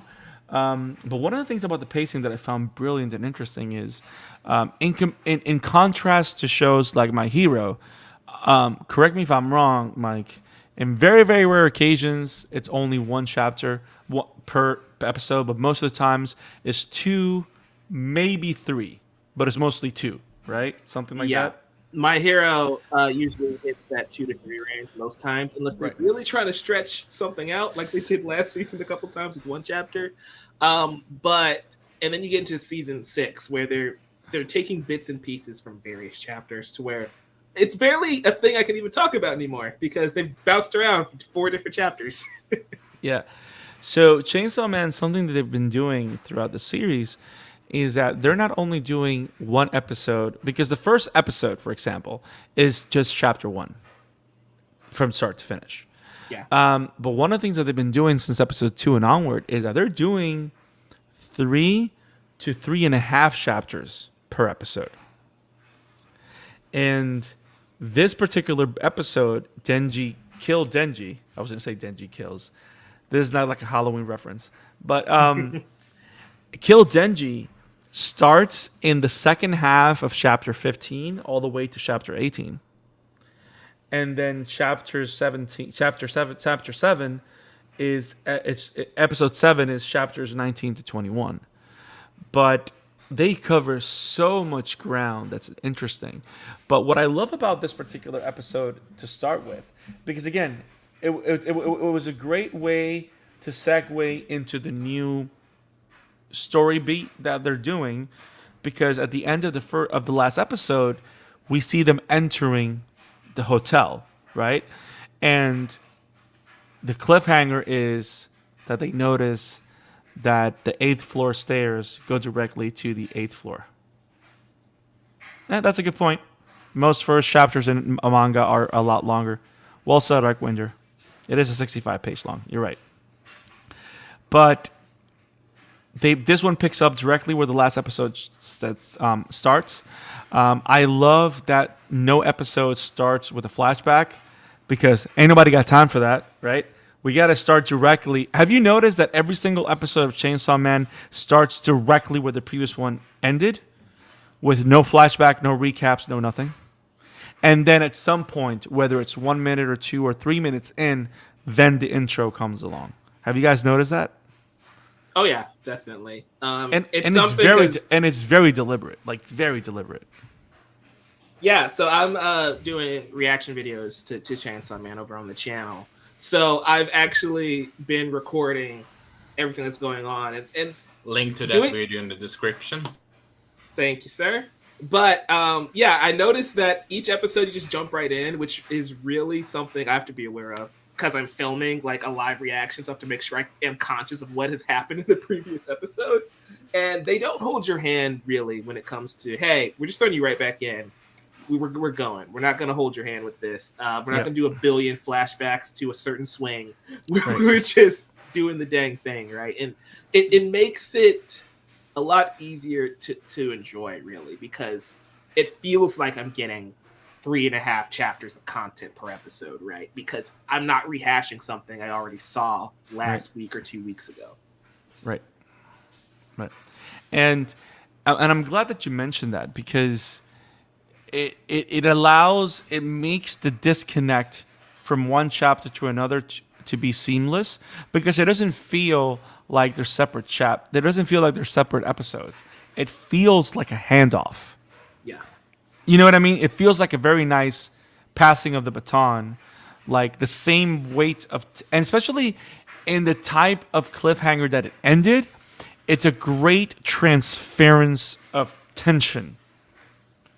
Like you don't feel like you feel that you still have the tension from that cliffhanger, as opposed to forgotten how to feel and having to rediscover the tension as the episode goes along. Does that make sense? Like they keep you on your toes, and I think it's brilliant, and especially in what's set up here, because the playground for this episode is a never-ending hotel floor. Created by what we find out in this episode is the Eternity Devil. But did anybody get the Shining grooves or vibes from this episode? Yeah. I mean, good, Isaac. I mean, with all the movie reference there is and influences, I can see where you're going with. Yeah.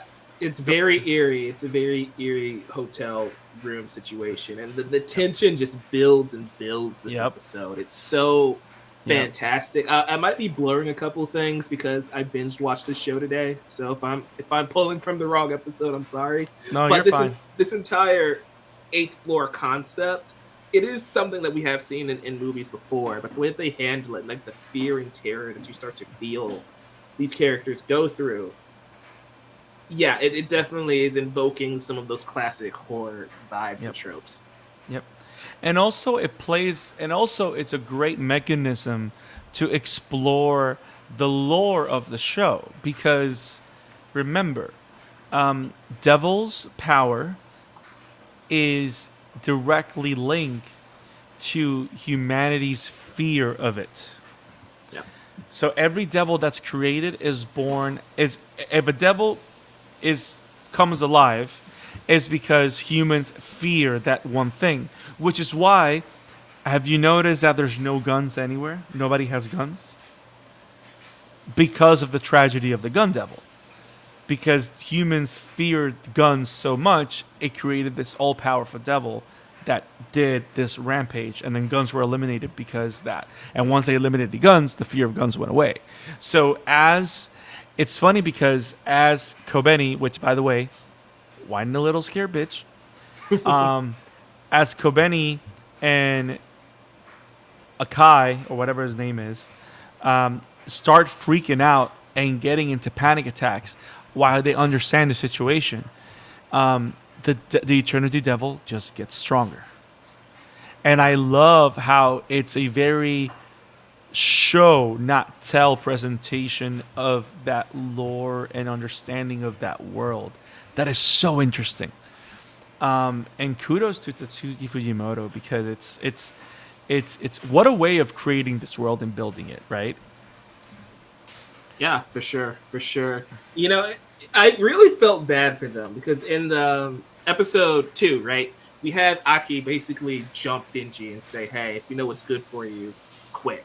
Right? And so seeing these two scared out of their mind and only powering up this devil even more, I'm like, why did we bring these two along? Clearly they are not ready for this.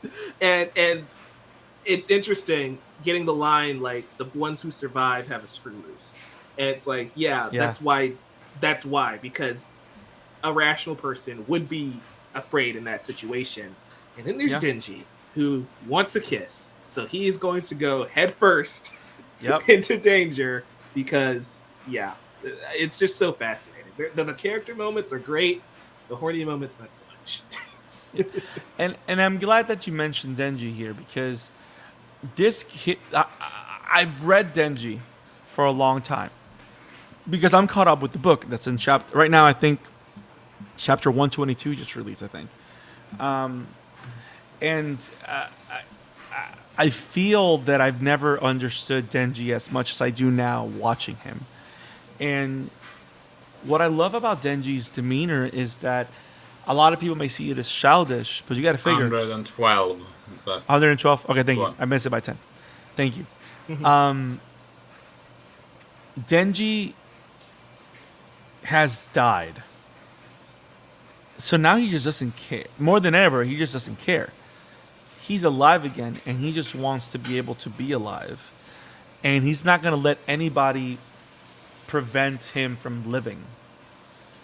But again, yes, like Arkwinder says in the chat right now, Denji is a horny but very simple man.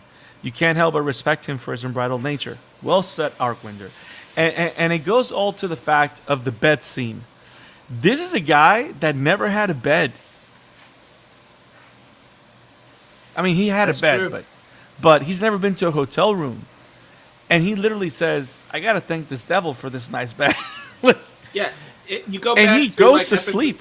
And Aki is surprised that he falls asleep. You go back to episode 2, right, where he has toast for the first time. And it's just like, oh man, you kind of forget that the things we take for granted are a big deal to him. So like, even just having friends to go out and get drinks with is an experience he's never really had before. And so I think that's, again, like you said, right, that's why he has no fear, because he has already he's come from the bottom and he has died. You Literally, can't get he's the pure definition of started from the bottom. Now we're here. Right? Exactly. But it's like his life was in the gutter. Then he gets killed. Then he gets a second chance. And so he's just like, yeah, you know what? I'm just here for the ride. I want to check off all my teenage wish lists, which is kisses and boobs. And it's like, he's 16. That now makes sense. I didn't realize how young he was until this last episode. Yes. Episode 7, yeah. And it's like, yeah, I fully understand why that's character motivation now. But also, it does make him endearing, right? Because as each episode progresses, he experiences a new thing that most of us take for granted. And it just makes him really, like, it makes him really empathetic in a way, right? You feel happy whenever he gets a win because he's slowly starting to finally experience life. Yes. And that's the whole thing, right? Interesting point from Mark Winder here in the chat. I don't think the bottom is fair term. The bottom implies good to get worse. Well, here's the thing. I think he hit the bottom from a human standpoint. Whatever he is now, I don't think he's met the bottom from that. Yeah, I mean, being chopped up into pieces and thrown into a dumpster, I would say is the bottom. That's my point of like his life was pretty awful up until now. Now, so there's another thing that's super interesting with Denji also is that everybody's so serious and stuck up about life, and everybody focuses on what the other person is doing from preventing them to be happy. Denji just says whoever has the strongest dream and will get what they want, but he doesn't directly get into other people's way.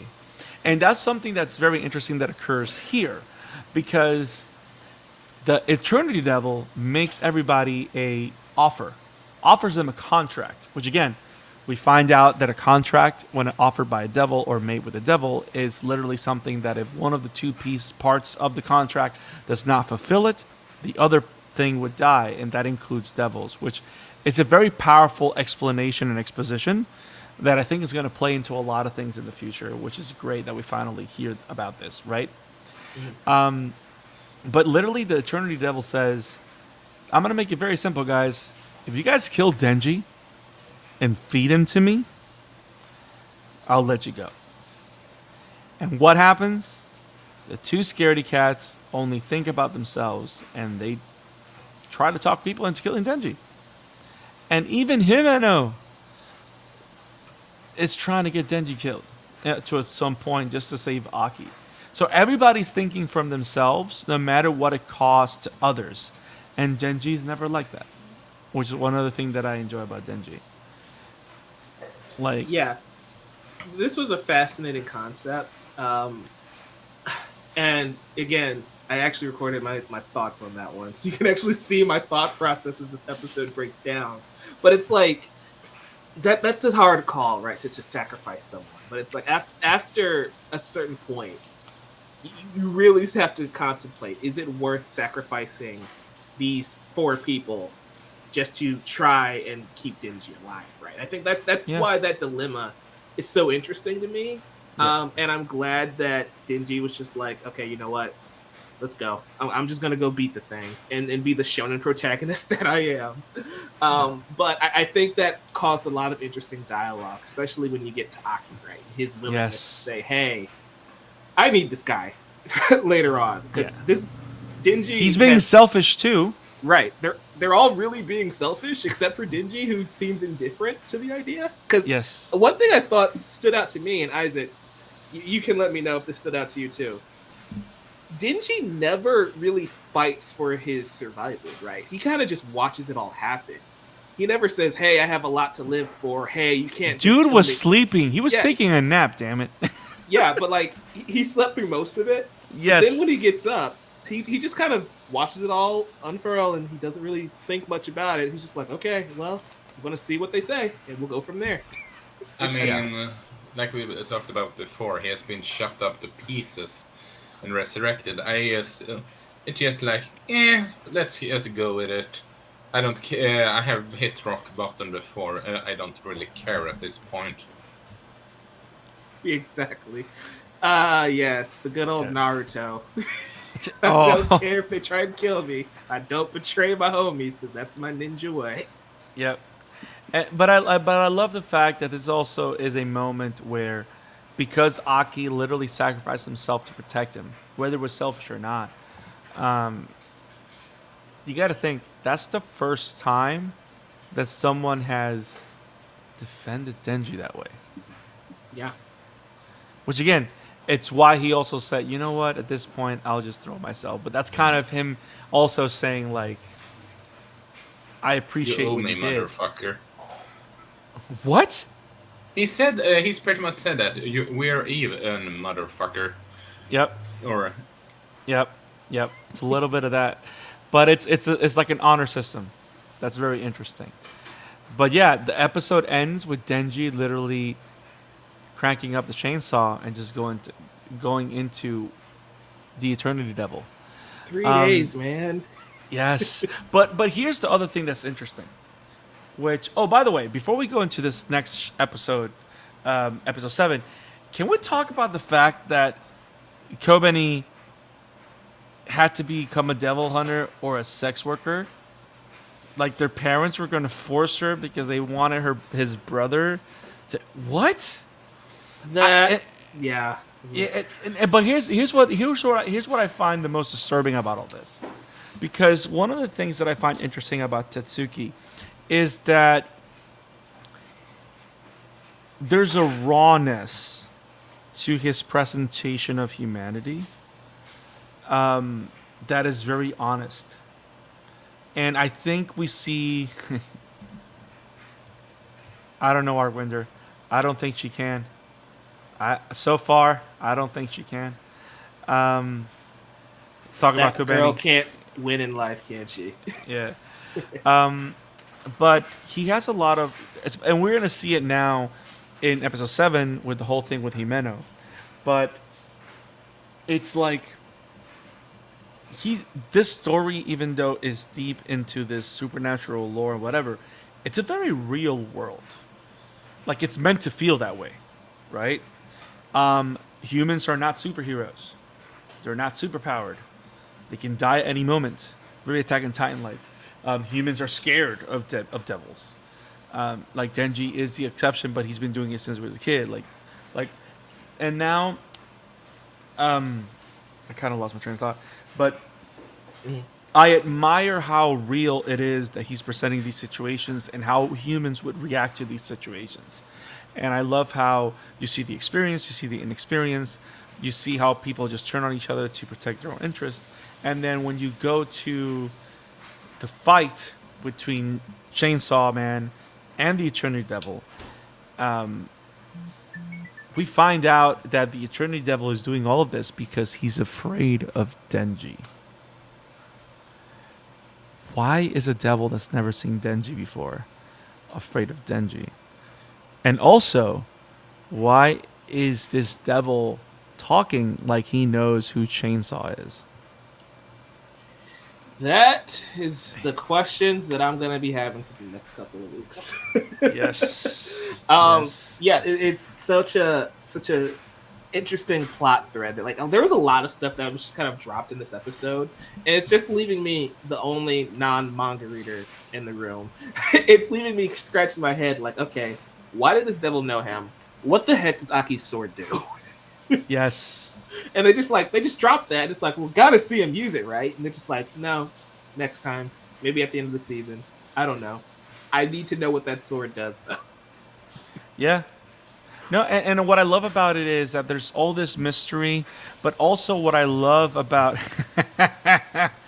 Arcwinder says, manga readers here. That's fun. But what I love also about everything you said is that it really emphasizes the fact, when we find out, we don't know what his sword does, but we find out that it eliminates years of his life. Everything has a cost. Nothing comes for free. Yep. Everything has a cost. And him being powered up as a Chainsaw Man requires blood. Because blood fuels the machine. Blood fuels the monster.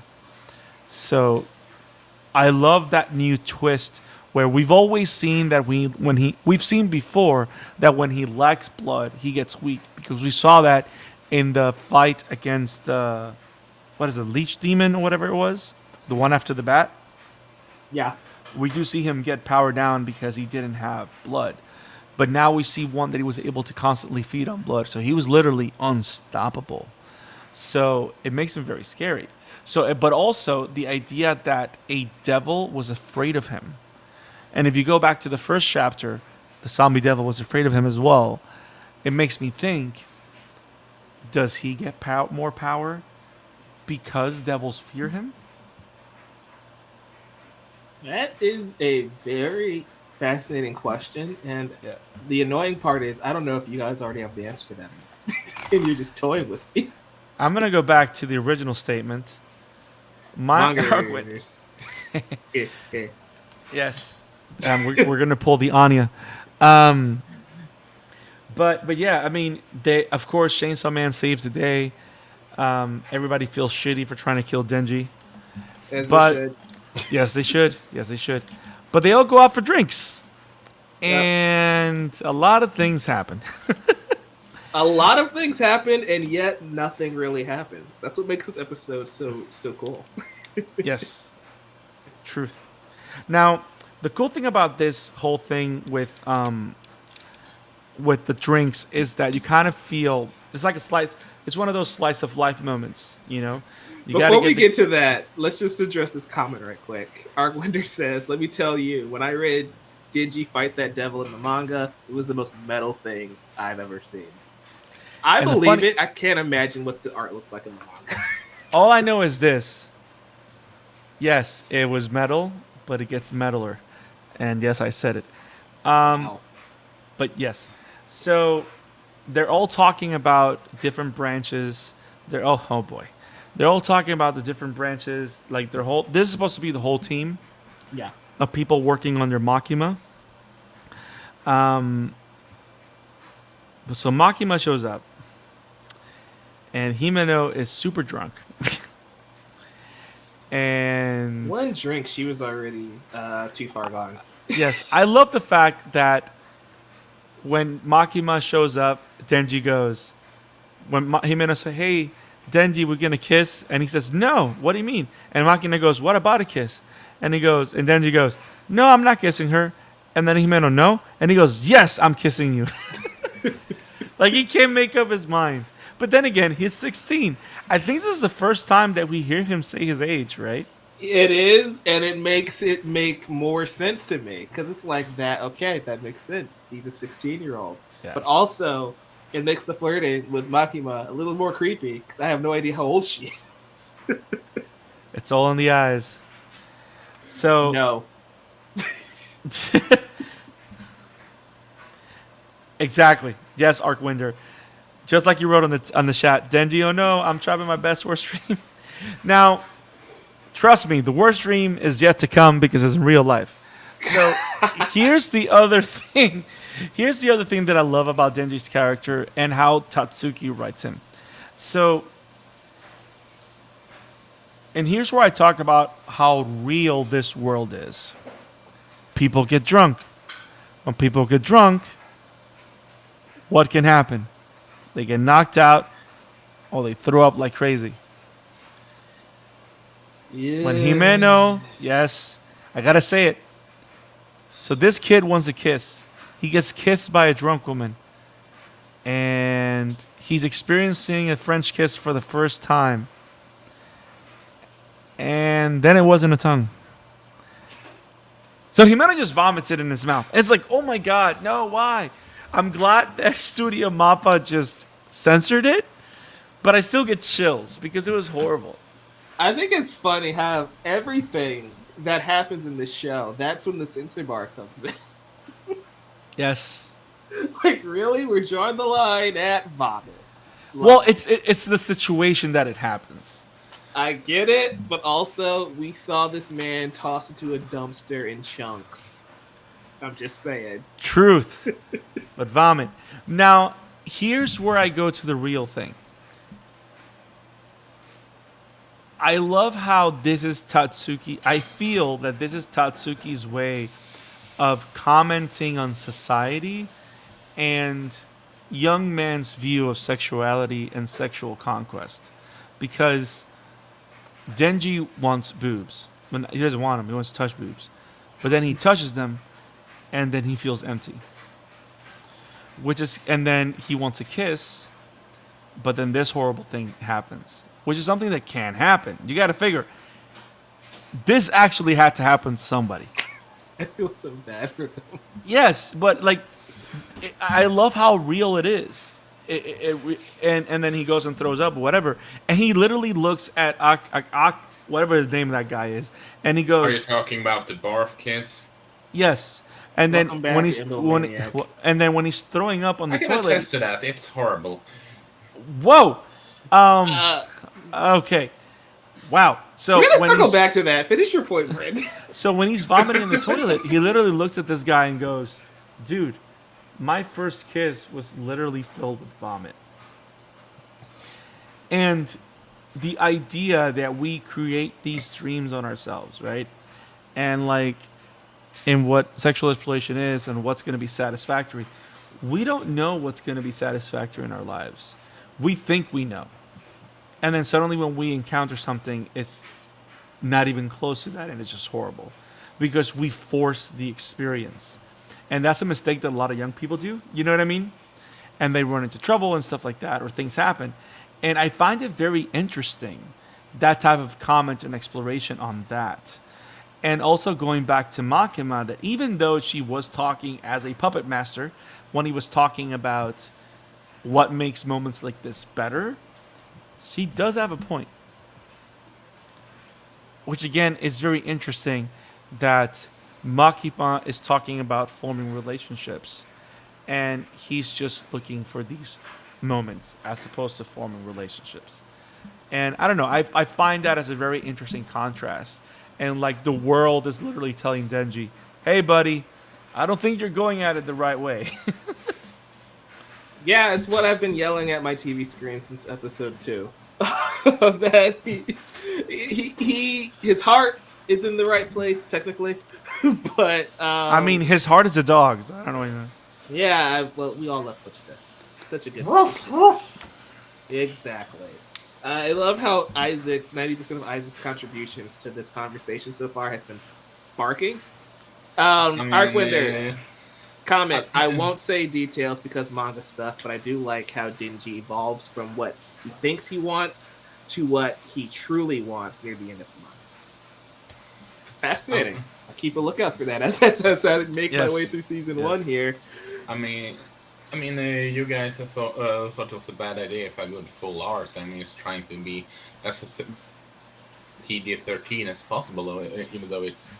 So can we go back to this barf kiss, though, Isaac, where he's like, "Yeah, I can relate." What the heck did you mean there, man?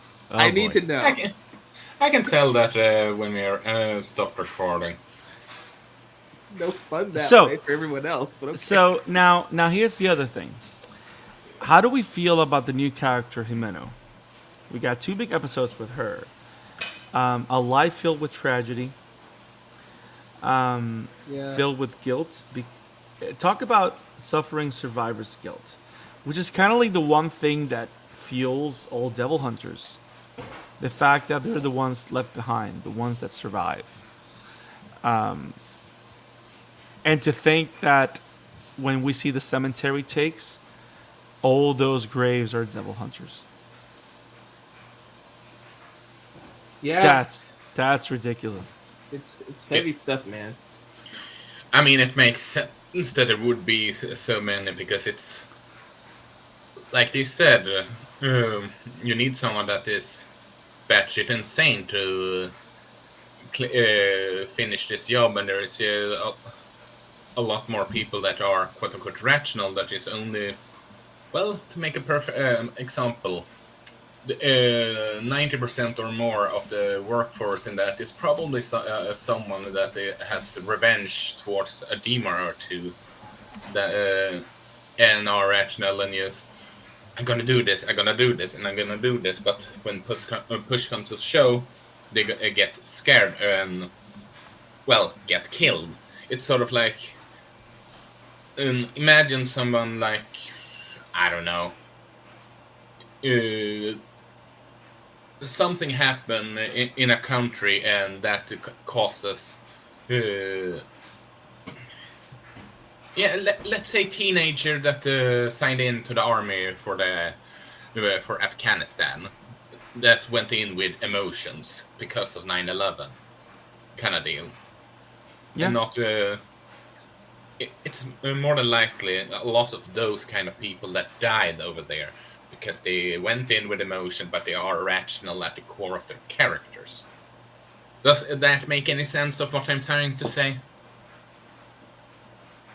Yeah, like the mindset is gonna fuel their actions or the way they go about themselves and how they go about situations. And also, you got to think about I think the opposite is also true. Like if someone goes into the army and sees and sees action, when they come back, they're facing life differently. You know what I mean? Yeah. Like trauma shapes who you become if you let it.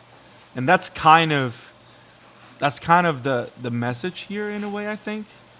I want to know what you guys think about that, because all these people that became devil hunters because they want to kill the gun devil. Other people that become devil hunters for the sake of, because their families, they become to a family devil hunters or whatever. And then you got this guy, this teacher guy that's talking to Himeno and giving him advice. We don't know what his deal is, but he's the one that says the ones that survive are the crazy ones, the ones that do this, not because of a driving force. They do it because it's what they do. Does that make sense? Yeah. And everybody else that doesn't have a driving force to do it, everyone that does it just to do it. Like in the case of Denji, it's funny because he also had a driving force up to the end of the first episode. Is he just wanted to survive. He wanted to himself be able to live and not die. And now that he's died and came back as whatever we're going to call him, Chainsaw Man, right? His demeanor is different. He's doing it to live. So he has a very different, powerful driving force. So the question is, what's more important? A desire to live or a desire to kill? What's more powerful? The desire to make sure we honor Pochita's memory, because Pochita is the best dog of all time. Yes. The desire to have a real kiss that doesn't include vomit. The desire to touch real boobs, not from a fiend who hates your guts. And that just wears, like, what is it that she had? She had, like, pads. Yep. Which And I think is interesting, because why? Of like, that doesn't seem like something Power would do. It was just kind of a funny character quirk that we don't really address. It's like, okay, it's interesting. Yeah. Now, the barf kiss happens. It's horrible. It's grotesque. He's practically knocked out because he's been vomiting all this time, especially after eating all that food. And I hate the fact that Power's reaction, Denji will eat anything, and he literally swallows it. It's ridiculous. And then it goes to this flashback of how he literally became the lowest of the low that he considered was the lowest of the low. So, like, it's like funny, going back to what Arcwinder was saying, is like even he found another bottom. like Denji just keeps finding, like, okay, this is bad. Yeah. But then he gets kidnapped by Himeno. And then she's trying to seduce him. And the episode ends. Yep. And it's like, first of all, what? And second of all, Denji, what are you going to do, bro? But again, I do appreciate how it ends, and I love this. Actually, by the way, episode 7's ending is my favorite. Not because it reiterates for 10 seconds the whole barfed kiss, but because did you notice that it has like RPG video game moments? Yeah. That was awesome. The worst thing about Arcwinder says, the worst thing about it is not the worst thing to happen to Denji that week. That's sad too, honestly. Yeah. There's truth in that statement. But yeah, all the endings have been great. This was a really, really good one again this week. Yeah. Now, question. Yeah.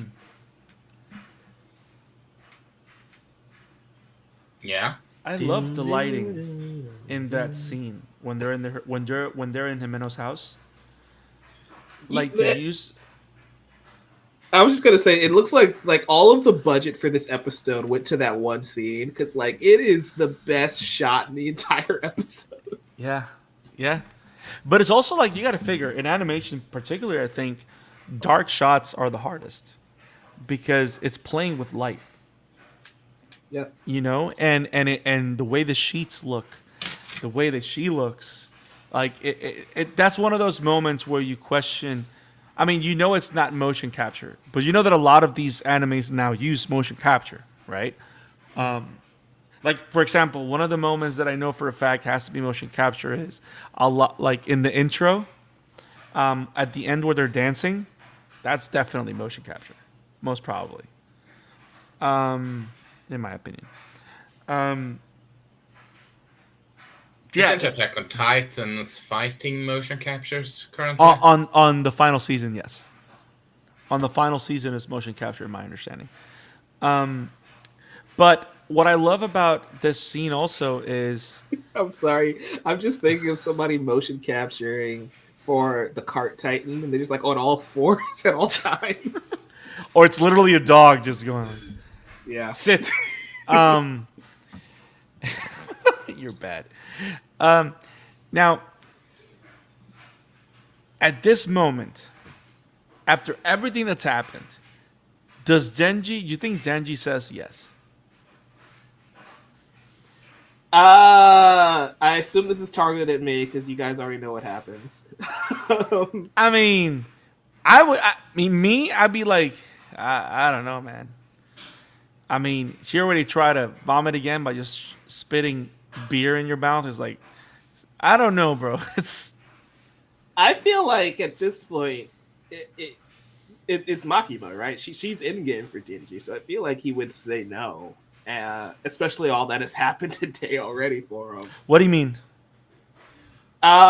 He'd find a way to get out of this situation, simply because it's not Makima. It's not Makima, right? And that was kind of his entire conflict for this for this episode, right? Right. So I feel like that would be the next evolution for the little arc that they're telling with Denji as far as his relationships in these last couple of episodes. That's just my read on it. I can be totally way off with that, but that's how I kind of and that actually would make sense because it kind of brings you to the point of nice said, Arwinder. It kind of brings you to the point of are we going to have the same, is he going to grow in any way? Yeah. Because if he keeps doing the same mistakes and there's no growth, and then you kind of lose interest. So I kind of want to see where he goes from here. I'm making believe that I don't know what's happening, but still, I love, and I say it also with the respect that I do enjoy how much I'm rediscovering this IP by watching the show. It really has come alive, and I'm enjoying every bit of it. Not the kiss though, but I'm enjoying every bit of it. Do you guys have anything else on Chainsaw Man?